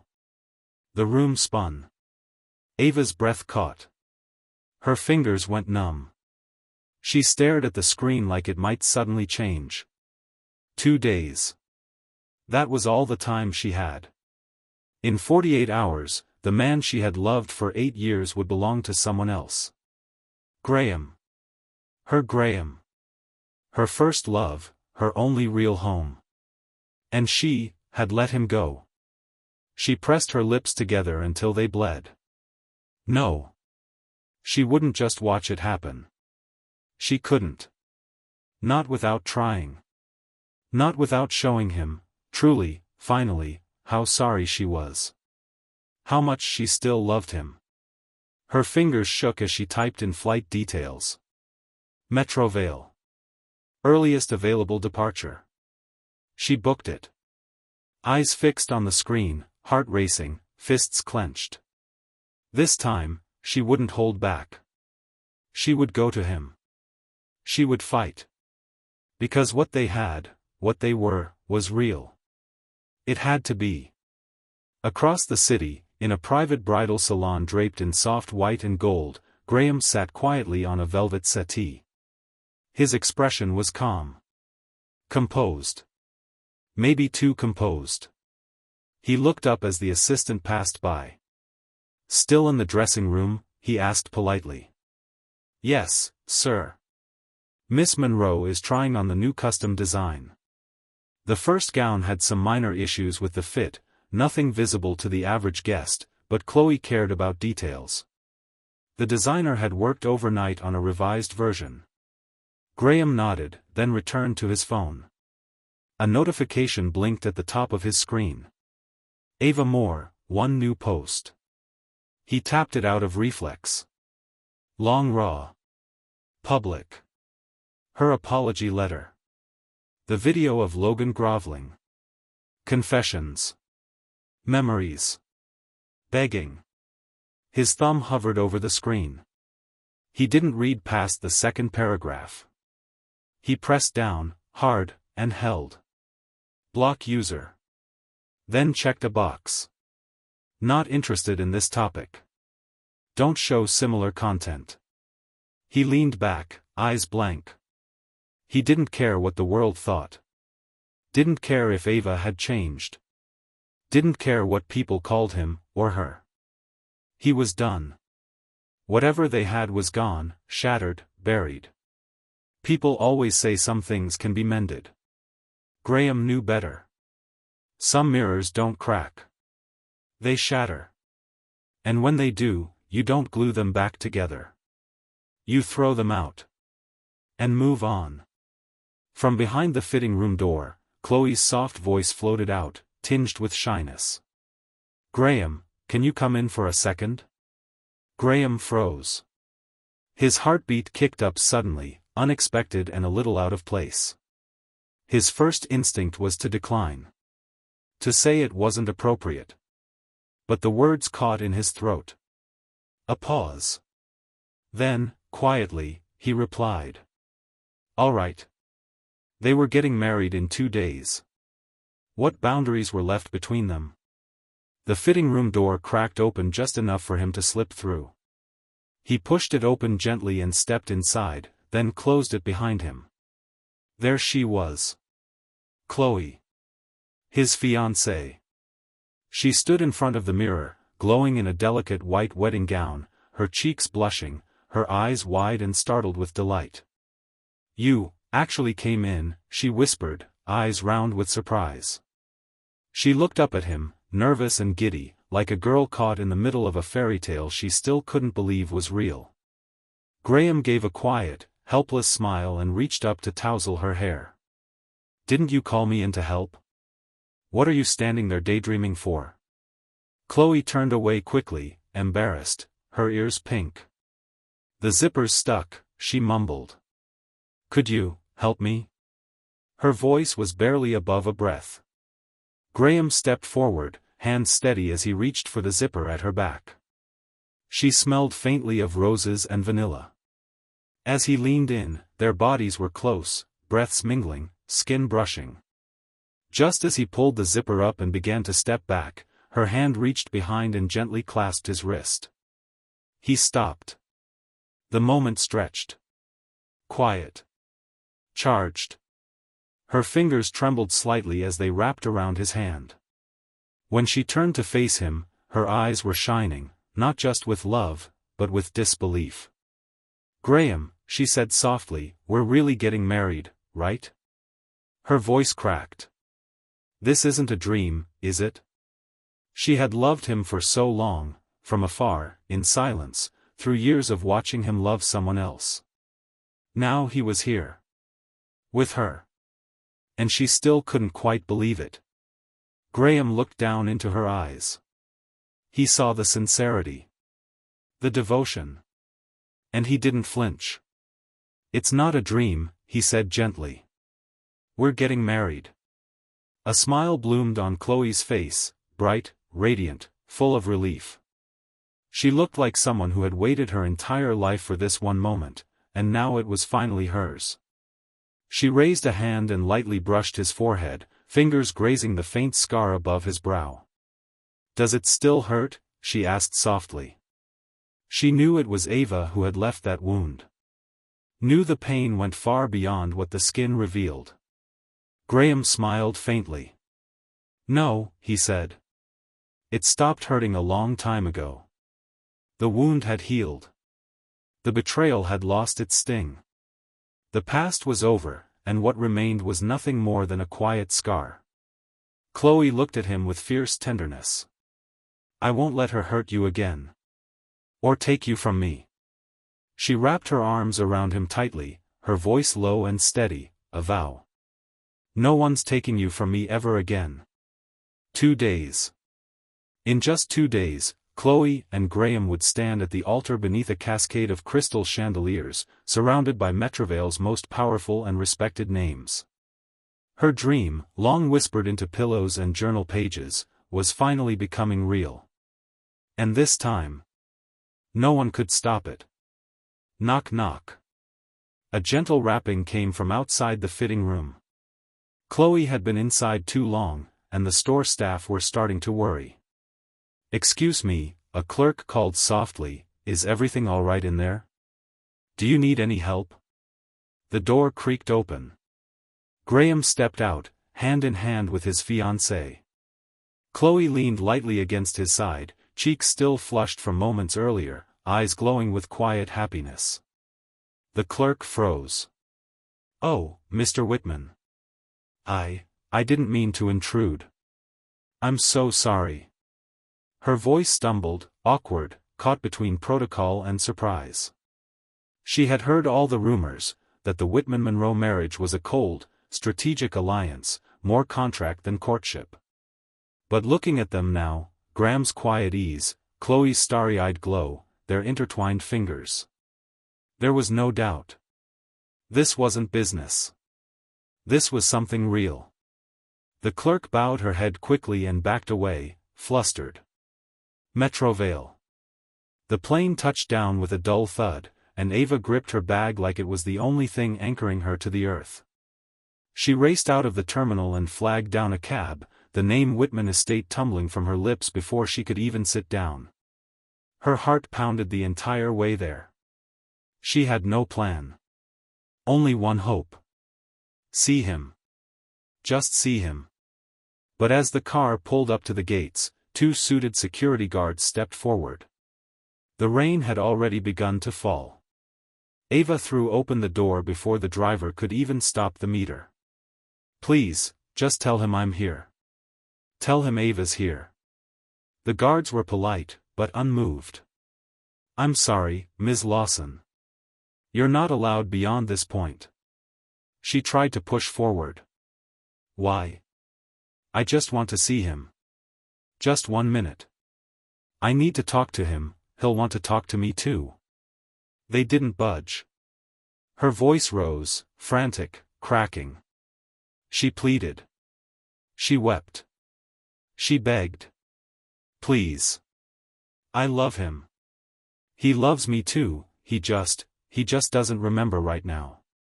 Please." But the answer remained the same. "Ms. Lawson, please leave." She stood outside for over an hour. The rain turned into a downpour, cold and merciless. Winter had arrived in Metrovale. Her coat soaked through. Her clothes clung to her body. Her teeth chattered uncontrollably. Still, she wouldn't leave. Her hair plastered to her face, mascara washed away, she clung to the gate as if it might open by magic. "Please." But the guards only shook their heads. One of them raised an umbrella, not for her, but for himself. They had seen the internet. They had seen her name trend, for all the wrong reasons. And more importantly, they had been given strict orders. No one lets Ava Lawson through. Especially not with Chloe Monroe's wedding only 2 days away. Eventually, Ava stumbled away, frozen, soaked to the bone. She made it back to a hotel near the city center, shivering uncontrollably.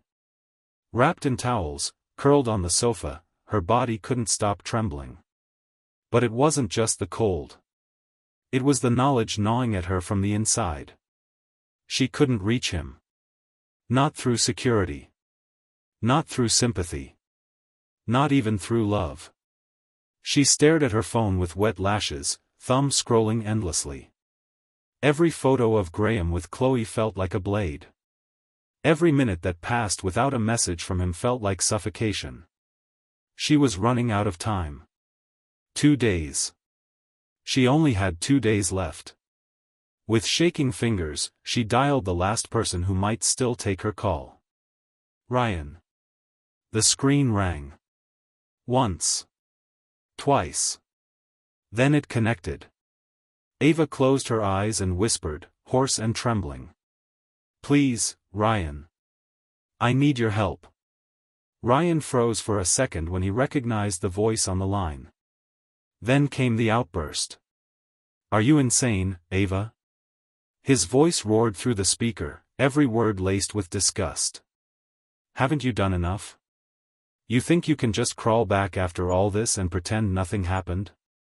He didn't hold back. He tore into her, about the betrayal, the timing, the humiliation she brought to Graham. And about the mess she left behind. When he finally paused to breathe, Ava didn't argue. She simply listened. Silently, tears sliding down her face. When his rage had emptied out, her voice came back, small, raw, cracked. I just need to talk about Graham. Please, Ryan, can we meet?" It was a whisper more than a request. A desperate last-ditch plea. She had no idea where Graham was.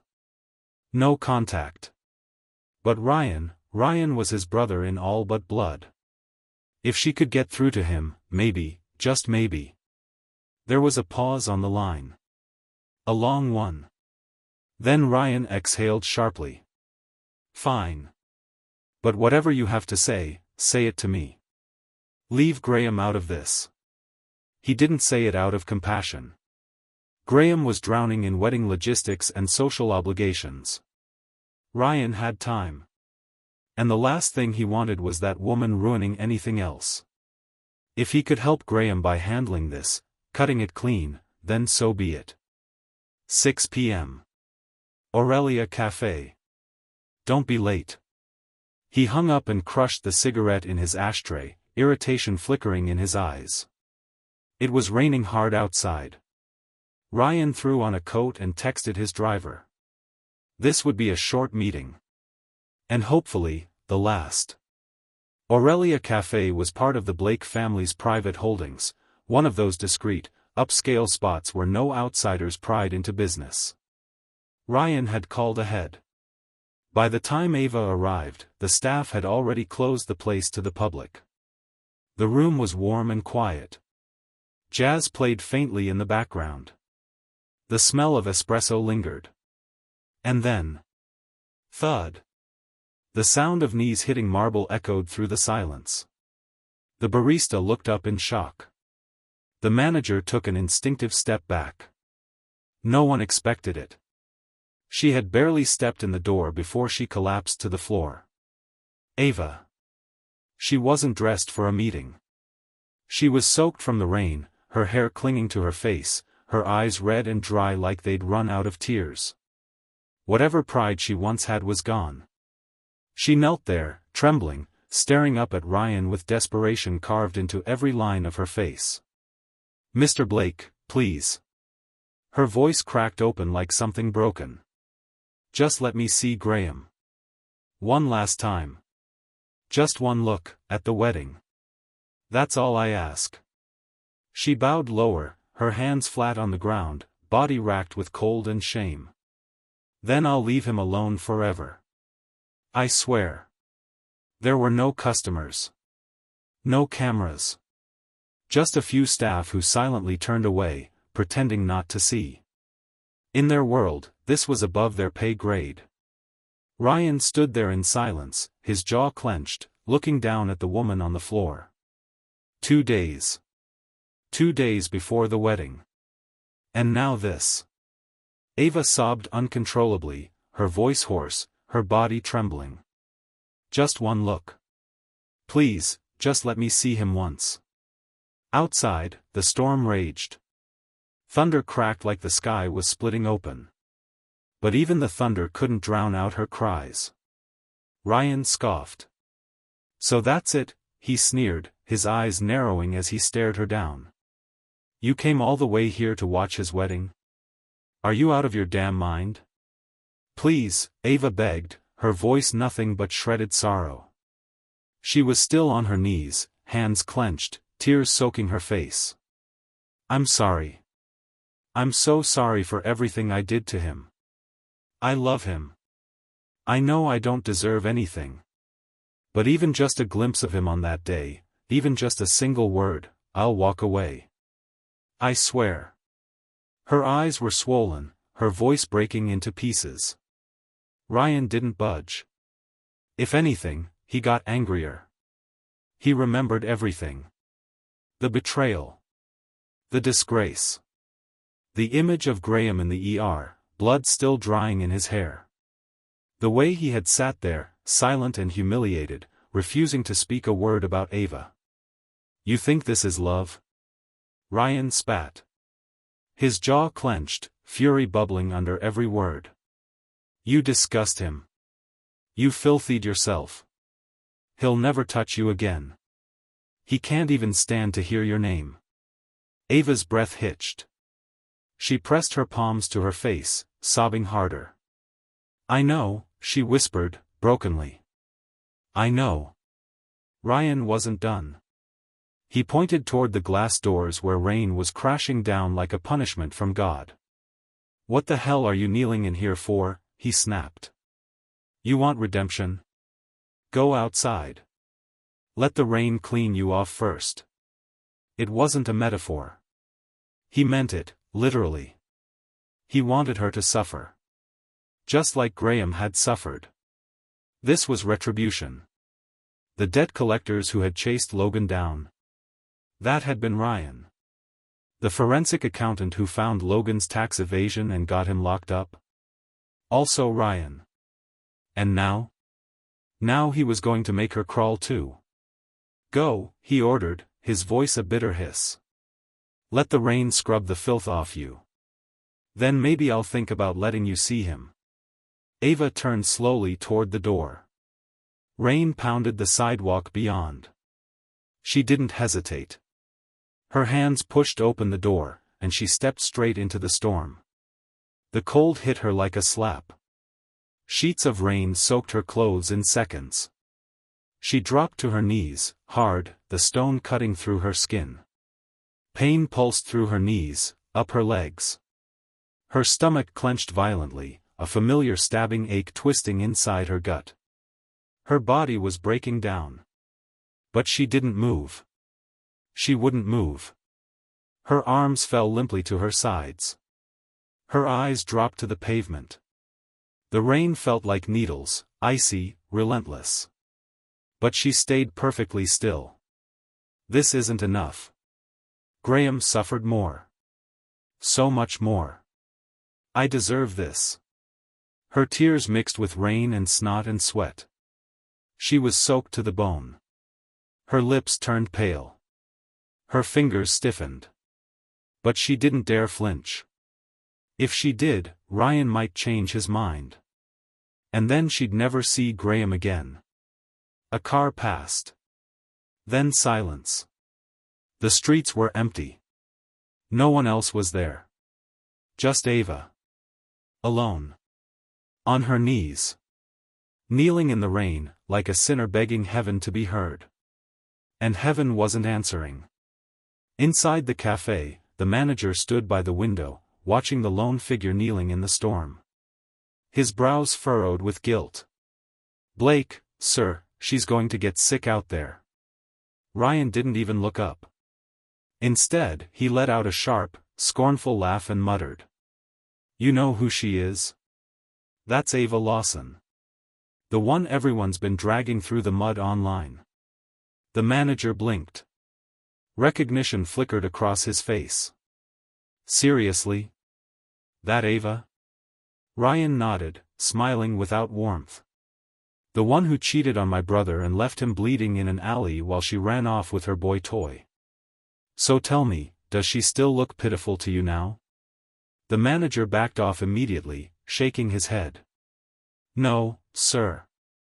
Not at all. He took another glance out the window. And this time, his look wasn't sympathy. It was cold judgment. Honestly, she deserves worse. The rain didn't let up.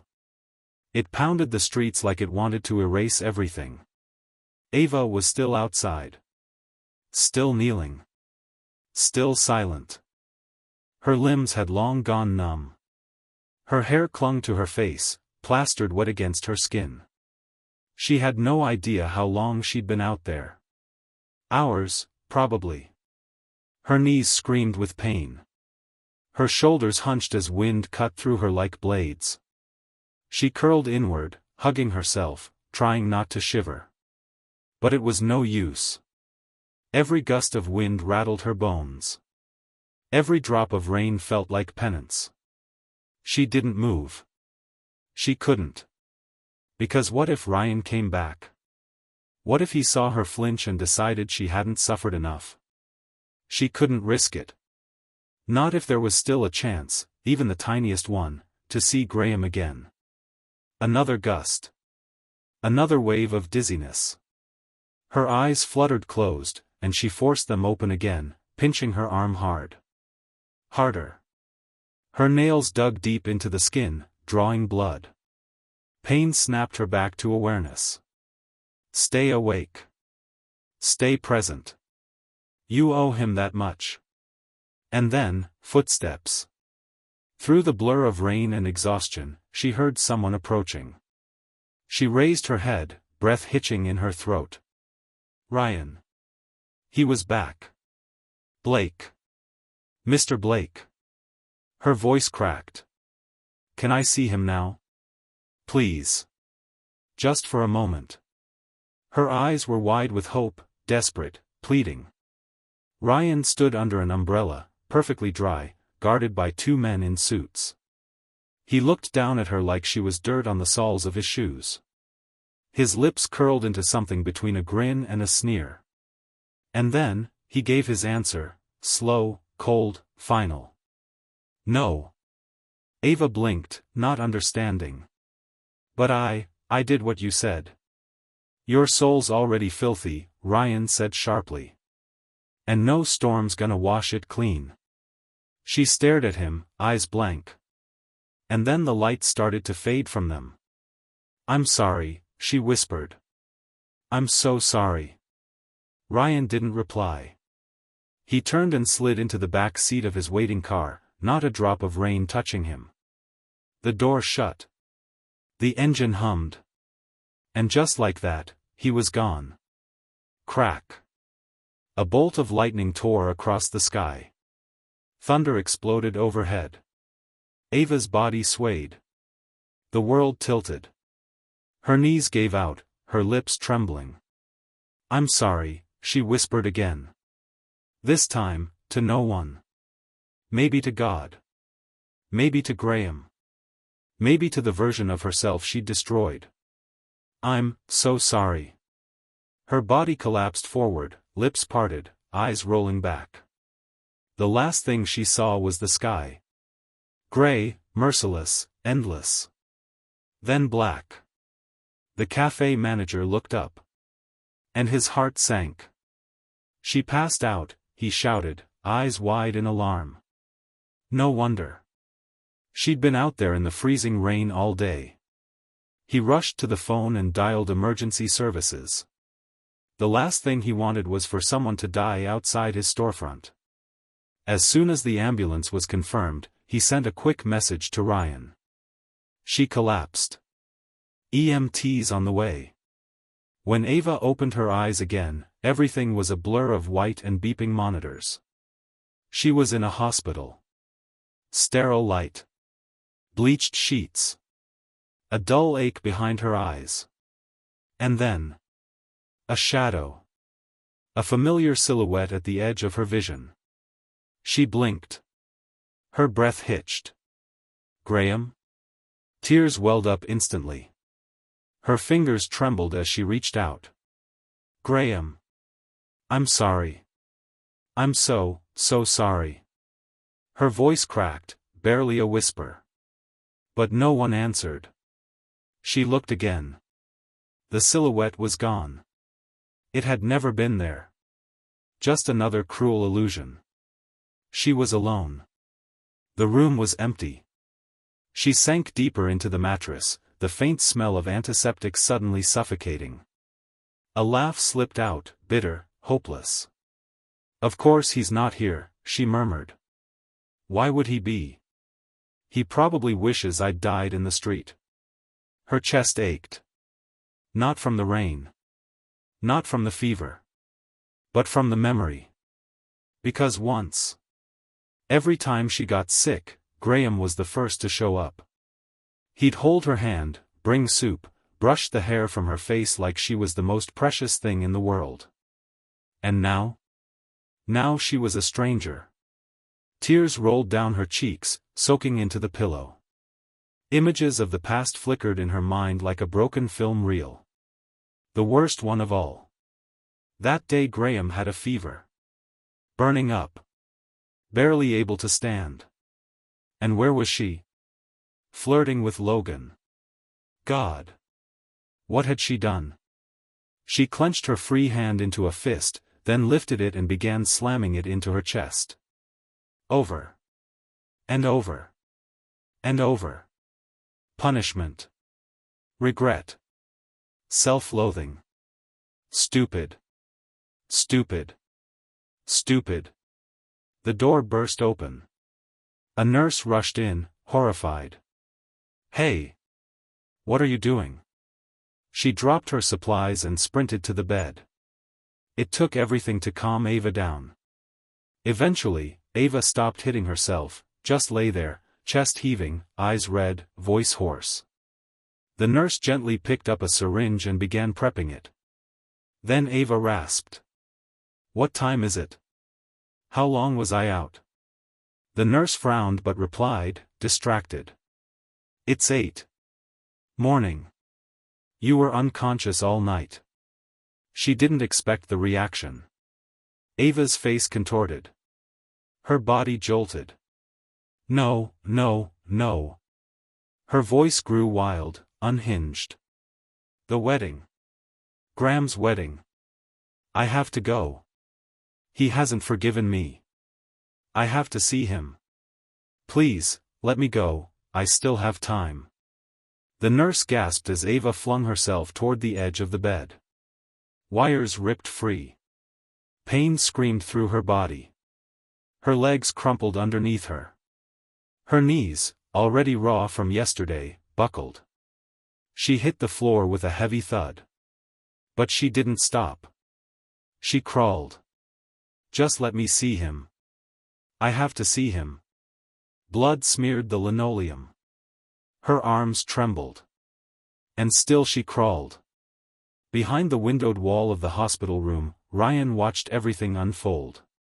His jaw tightened. Brows knotted. Fucking hell, he muttered under his breath.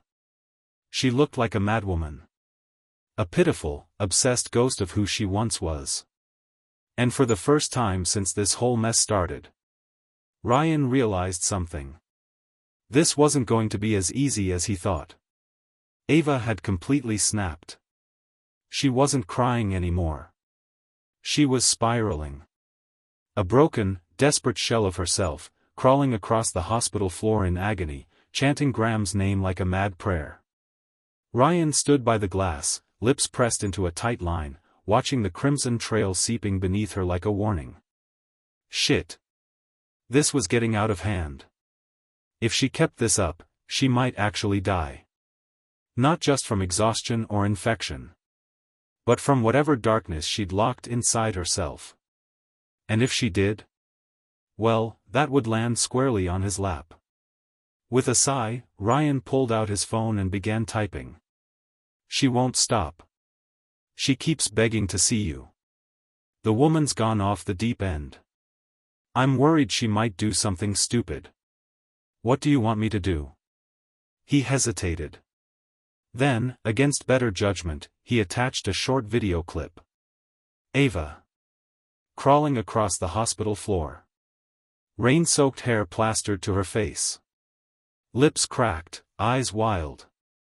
Her voice, hoarse and trembling, still called one name. Graham. Meanwhile, in a private bridal suite on the second floor of the Whitman estate, Graham stood in front of an antique mirror, carefully adjusting the knot at his throat. His hands were steady. His mind, focused. Until... Buzz. Buzz. Buzz. The vibration in his pocket broke the moment. He sighed. Only family or close friends had this number. Before he could reach for the phone, a delicate hand slipped into view and plucked it from his jacket. Got it. Chloe's voice was light, playful. She looked radiant in her gown, layers of tulle cascading behind her like a cloud. Her makeup soft, bridal, glowing. For a second, Graham just stared. Chloe, oblivious, handed him the phone without peeking. Reading your messages is a post-wedding privilege, she teased, blushing. I'll wait till then to start spying. He chuckled. Then slipped his tie into her hand. Think you can help? He asked. Tying this is a fiancé's sacred duty. Chloe rolled her eyes but stepped forward eagerly, her fingers fumbling adorably at the silk. Her touch was gentle. Her breath quick. Every inch of her trembling with nervous excitement. Soon, they'd be husband and wife. Soon, she'd be his. While she focused on the knot, Graham finally turned to his phone. He scrolled through Ryan's messages, his smile fading with each line. Then, he paused. He hovered over the video. His thumb moved to delete it. He didn't care. Didn't want to see it. He didn't need to revisit that chapter of his life. The betrayal, the lies, the shame. But He glanced again. Just one frame. Just long enough to see Ava. On her knees. Rain-soaked. Blood-smeared. Whispering his name like it was all she had left. Something cold clenched in his chest. Not pity. Not longing. Just calculation. If she was this far gone, would she show up here? Would she try to ruin the ceremony? Ryan couldn't handle her. So now the decision fell on him. And Graham hated having to decide. While Graham was still hesitating, Chloe had already finished tying his bow tie. They were close.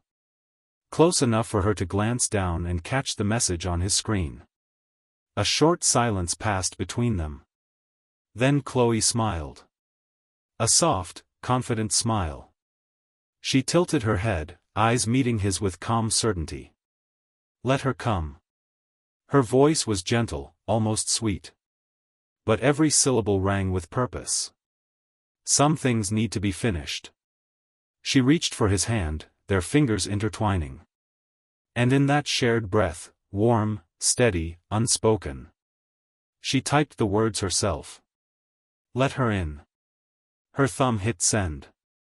Then, just as quickly, she let go and turned away. Cheeks flushed crimson.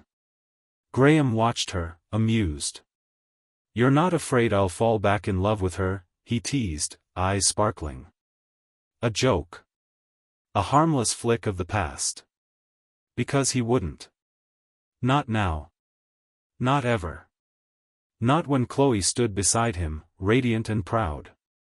Chloe narrowed her eyes and huffed, puffing her cheeks just slightly. I'm not afraid, she said boldly, that's exactly why I'm letting her come, so she can give up for good. It was possessive. Blatant. And laced with a jealousy so endearing Graham couldn't help but laugh. Then I guess I'll get to witness the full force of a Monroe heiress in action. Chloe gave a smug little hum, lifting her chin. No woman's ruining my wedding. Not today. Downstairs, the wedding car had already arrived. Patrick stood near the entryway, checking his watch, while Elaine walked over with a warm smile. Her pearls glinted against her satin blouse as she gently ushered them toward the door. Plenty of time to talk once you're in the car, she teased, motioning toward the waiting limousine. Chloe cast a look at Graham. They both knew they couldn't leave. Not just yet. They were waiting on someone. Someone who might try to bring the whole day crashing down if they didn't handle it first. Meanwhile, Ryan stared at the screen, brows raised. Well, I'll be damned. Graham actually said yes. After everything she did to him? He tucked his phone into his pocket and headed toward the hospital room. Inside, a pair of nurses were holding Ava down, preparing a sedative. The scene was chaos. Red eyes, trembling limbs, half-muttered apologies spilling from her lips in fragments. As soon as she saw Ryan walk in, she froze. Then, almost immediately, began to beg again. Please, please let me see him. Just once. Her voice cracked. But for once, she wasn't screaming. She was pleading. Ryan's jaw clenched. He looked away, disgusted. He said yes, he muttered. Ava froze. What? He'll see you. Now get up and move. Her breath caught in her throat. He said yes. Graham was going to see her. She scrambled up, tears spilling anew, and followed Ryan without hesitation. They rushed through the stormy streets, heading straight toward the Whitman estate. Toward the final reckoning. With Ryan leading the way this time, no one stopped her at the gates. No security guards. No shouting. Ava stepped, alone, into the Whitman estate. Her legs trembled slightly, and every step felt like walking into a courtroom. She kept her head low, heart pounding wildly, trying to rehearse what she'd say when she finally saw him. Would Graham even listen? Could he ever forgive her? Her nails dug so deep into her palms that she drew blood. But she didn't feel a thing. Her fever hadn't broken. Her face was pale, cheeks tinged with an unnatural flush. She was dizzy, weak, struggling to breathe properly. But all of that faded beneath the rush of nerves and hope surging through her chest. And then, before she realized it, she was already standing in the grand first-floor drawing room of the Whitman family estate. "What are you doing here?" A sharp voice boomed across the marble floor. Ava jumped, head snapping up in panic. A tall, broad-shouldered man was standing by the fireplace. His face was square, stern, and unmistakably familiar. His brows and jawline were nearly identical to Graham's. She'd seen that face on magazine covers, gala photos, the business pages. But never up close. Never like this. Next to him stood an elegant, regal woman in a designer suit, graceful, composed, with that particular kind of refinement that money raised. Ava didn't need to be introduced. She knew instantly. Graham's father and mother. He had told her once, long ago, that his parents disapproved of her. But back then, she hadn't understood what that really meant. Now she did. Ava tried to speak, voice trembling, but Patrick cut her off before a single full word left her mouth. "You ruined 8 years of my son's life, what more do you want?" His voice thundered through the room. "The Whitman family didn't come after you, didn't drag your name through the courts, that was a kindness. But don't push your luck." Elaine, the poised matriarch, didn't speak at first.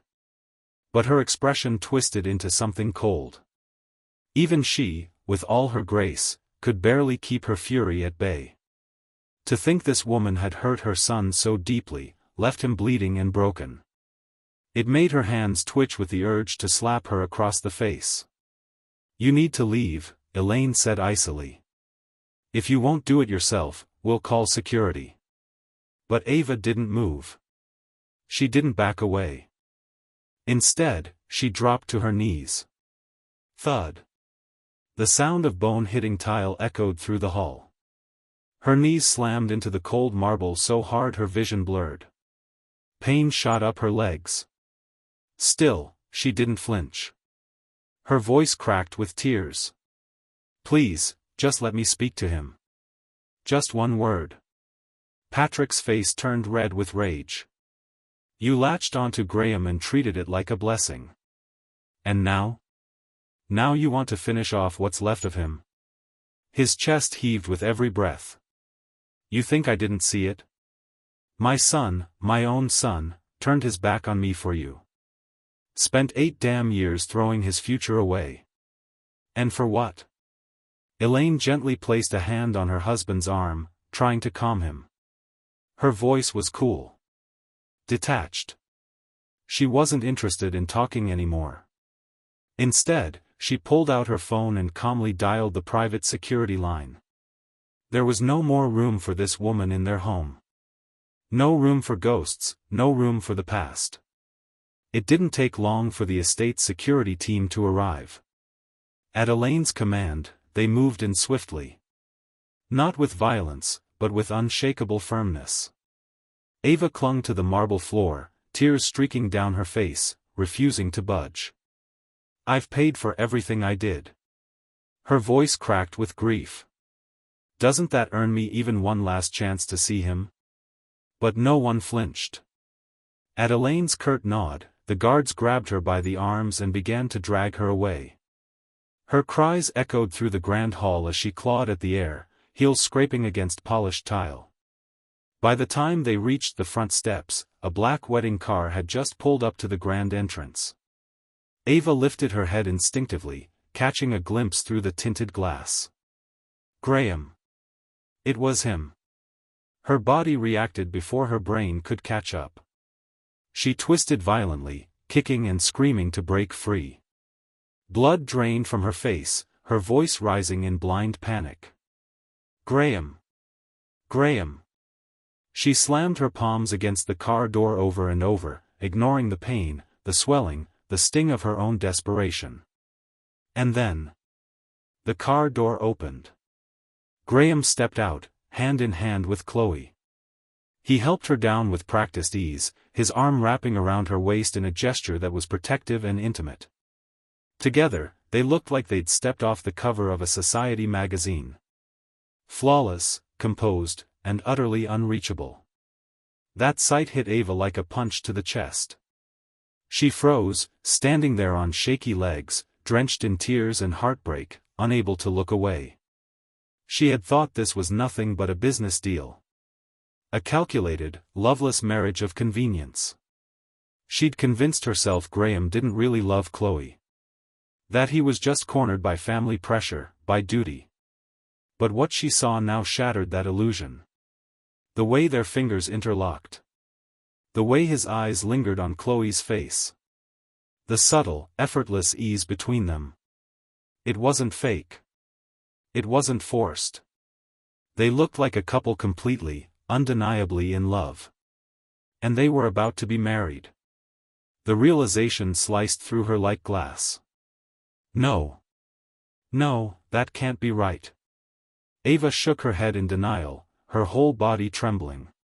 He loved me. We had 8 years. He said I was his forever. Her lips quivered as her gaze slowly lifted. And collided with Graham's. But his eyes. His eyes were cold. Distant. Like she was a stranger. Like she was a problem to be handled, not a person he had once held in his arms. How long are you planning to keep making a scene? He said. His voice was low. Unbothered. Almost bored. There was no anger. No pity. Just quiet disdain, like her existence was something he'd long since outgrown. That tone. That tone. Hit harder than any slap. Ava's shoulders sagged. Her knees wobbled. She dropped her gaze to the ground. And the light in her eyes dimmed. Ava opened her mouth, struggling to speak. I did everything for you. I love you. I only ever loved you, I. But before she could finish, Graham cut her off with visible irritation. Stop. He tightened his grip on Chloe's hand and began to turn away. What's done is done. There's nothing left to say. There were only 30 minutes until the ceremony began, and Graham had no intention of wasting any more time on the past. But Ava wouldn't let him walk away. She lunged for his arm. Missed. Her fingers grasped at nothing but air. Chloe, still poised and unbothered, shot her a mocking smile. If betrayal and lies count as love, she said coolly, then yours is the cheapest kind. Ava's tears came harder, choking on sobs, on regret. I'm sorry. I'm sorry.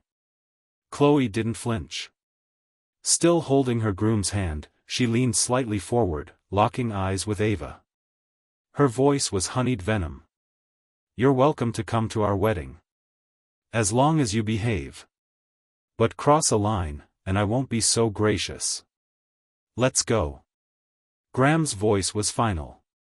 As he turned to step into the car, Ava slammed her palm against the car door. Graham. Are you really marrying her? You promised me. 8 years ago, you said we'd get married. Her voice, cracked and raw from dehydration, rose in pitch and desperation. How can you just leave me like this? The car window slid up between them with a quiet hum, cutting off her view. She couldn't see his face anymore. But his final words came through clear, sharp, and cold. Even 8 years of love, once it's dirty, means less than trash. It was a death sentence in a single line. Ava's knees buckled. She collapsed onto the pavement, sobbing so hard her whole body trembled. The wedding car pulled away, slow and steady. She tried to run after it, barefoot, broken, clawing at the air. But no one was waiting. The car disappeared around the curve, taking the man she loved with it. Ava tripped and fell hard. Her palms scraped against the gravel, her knees throbbing with pain. All she could see now was the fading trail of exhaust smoke in the distance. She lay there, breathless. Then, a flicker of something returned to her eyes. She reached into her coat pocket, fumbling for her phone, her fingers shaking uncontrollably. Her lips moved as she whispered to herself like a woman possessed. The hotel, the wedding hotel. She pulled up the news article she'd seen earlier. The words were clear and cruel. Grand Metropolitan Hotel, private ceremony for the Whitman and Monroe families. Ava staggered to her feet, heart pounding. If she couldn't stop it. If she couldn't change it. Then at least she had to see it with her own eyes. Even if it meant shattering her heart completely. Even if it was the last time. The commotion outside had long since drawn Patrick and Elaine to the door. They stood beneath the arched entryway, watching Ava crumpled on the ground, muttering to herself like a woman unhinged. Grand Metropolitan Hotel. Grand Metropolitan Hotel. She looked deranged, wild-eyed, disheveled, completely broken. Patrick's face darkened with fury, his jaw clenched so tight the muscles twitched. Ava, he barked, voice sharp as a blade. Let me be clear, if anything goes wrong at this wedding, both families have the power to erase you from existence. Elaine's eyes burned with restrained rage. She shook her head with a long, regretful sigh. They had tolerated their son's foolish infatuation for too long. And now, they were paying for it in chaos. For a long moment, Ava said nothing. Then, slowly, she rose to her feet. Her face was streaked with tears, her hospital gown clinging awkwardly to her thin frame. She looked straight at them, calm, resolute, and gave a deep, respectful bow. Thank you, she whispered. I won't ruin anything. I just need to see it, to let him go. Without waiting for a response, Ava turned and walked out of the Whitman estate. She hailed a cab, voice trembling as she gave the driver the address. Grand Metropolitan Hotel. By the time she arrived, the ceremony was minutes from beginning. The hotel entrance swelled with Metrovale's elite, politicians, CEOs, old-money families in tailored suits and silk gowns. Ava stood among them like a ghost. Still in her patient's gown. Bruised, pale, and heartbreakingly out of place. But Chloe had already anticipated this moment. Security didn't stop Ava. Instead, they silently escorted her inside, placing her in a far, dimly lit corner of the grand ballroom. A chair had been set aside. Not out of kindness, but out of precision. A special seat. Where she could watch everything. And touch nothing. Miss Lawson, one of the guards said curtly, this is Mr. Whitman and Miss Monroe's wedding. You'd better behave yourself. Ava said nothing. She sat, alone in the shadows, hands clasped tightly in her lap. Her eyes locked on the altar, unblinking, unmoored. Tears streamed down her face as if on autopilot, smudging her vision, but she didn't wipe them away. On stage, the ceremony began. Chloe, radiant in layers of ivory lace. Graham, calm and regal in his tailored suit. They stood face to face, hand in hand, exchanging vows with solemn grace. The applause was thunderous. Guests rose to their feet, clapping, smiling, snapping photos. All except Ava. She didn't move. Didn't blink.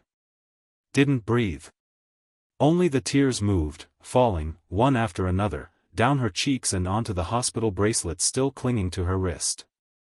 She had lost him. She had no one to blame but herself. And now, the officiant said warmly, the groom may kiss the bride. May their love last a lifetime. A fresh wave of applause. Graham leaned in, cupped Chloe's face in both hands, and kissed her. Not politely. Not for show. But with a quiet tenderness that said, you are my future. Ava watched, heart cracking with every second. She had spent years taking Graham's love for granted. And now, in a single moment, it was gone. No second chance. No maybes. No what-ifs. Just the kiss that ended her chapter for good. She couldn't even lift a hand to wipe her tears. Because now she understood, truly and fully, how much she had loved him. And what it meant to lose him forever. And yet, Ava's gaze never wavered. She kept her eyes locked on the couple at the altar, watching them as if it were the last time she ever would. Because deep down, she knew. It probably was. She watched as Graham leaned in to kiss his bride. Not with haste, not with performance. But gently, with reverence. He cradled Chloe's head in his hands, mindful not to disturb her balance. A small, thoughtful gesture. So full of tenderness. So full of love. Ava saw it all. Every second of it. And it burned. Because Graham used to love her like that. 8 years. 8 whole years of gentle care, subtle gestures, soft kisses that said 1,000 things without a single word. Every little moment replayed in her mind now with painful clarity. And suddenly, through the fever haze and heartbreak, her mind snapped into sharp, cold focus. She reached up and pulled back her scarf, trembling fingers fumbling at the chain around her neck. 2 necklaces. Cheap metal. Tarnished. Rusting from years of neglect. They used to mean nothing to her. Now, they meant everything. She cupped them in her palms, tears spilling freely down her cheeks, dripping onto the rusted chains. She tried to wipe them dry. Again and again. But no matter how hard she rubbed, the rust wouldn't come off. It was too late. Just like her love with Graham. What was once precious had corroded beyond repair. And in that moment, Ava understood. Truly, finally understood. The most meaningful apology she could give Graham was to let go. No more desperate phone calls. No more chasing. No more waiting for a door that would never open again. Just leave. Let him live the life he deserved. Even if it was with someone else. She didn't deserve peace, maybe. Not after what she'd done. But Graham did. And Chloe deserved a husband whose eyes didn't still search the crowd for a ghost. Ava's hands tightened around the necklaces. Her eyes stared forward, glazed and hollow. She pressed a hand to her chest, right where it hurt the most. And gave a long, quiet sigh. One last look. One final, aching look at the man who had once been her entire world. And then she closed her eyes. The ceremony was over. The luncheon had begun. Hand in hand, Graham and Chloe made their way from table to table, offering thanks and raising glasses with every guest. Socialites, CEOs, and political elites all lifted their champagne flutes in blessing. Wishing the newlyweds a lifetime of love and success. Eventually, the couple reached the far corner of the ballroom. The table where Ava had been seated. Someone behind them whispered, cautious, "Mr. Whitman. Ms. Monroe, perhaps it's best to skip this one." Security guards subtly stepped forward, alert for any outburst. But Graham lifted a hand and said calmly, "It's fine. She was a guest. This toast will be a final farewell." With that, he walked toward the table. It was empty. No one there. Only 2 rusted necklaces sat silently on the pristine white cloth. Graham paused. Then smiled faintly, as if a weight had finally slipped from his shoulders. "Come on, Chloe. Let's keep going." He reached for his wife's hand and moved on, unbothered. Raising his glass at the next table like nothing had happened. Behind them, one of the security guards hesitated, then stepped forward. "Mr. Whitman, what should we do with these?" he asked softly, gesturing to the necklaces. Graham didn't even look back. Throw them away. Ava had let go. And so would he. Whatever history they'd had. It ended there, in the quiet corner of a grand ballroom, with 2 worthless trinkets left behind. Later, backstage in a quiet alcove away from the guests, Chloe gave him a playful nudge. "That was your old love token," she teased, a spark of mischief in her eyes. "You sure you're ready to toss it like that?" Graham turned to her, shrugged, and smiled. Not the cold smile he once wore, but something lighter. "Real love token," he echoed. "No. The real one's right here." He lifted Chloe's hand and laced his fingers with hers. Their matching wedding rings glinted under the soft lights. Silver, sleek, unmarred by the past. A perfect, shining beginning. Graham had finally let go of what once was. And for the first time in years, he was exactly where he was meant to be. In the warmth of someone who loved him right.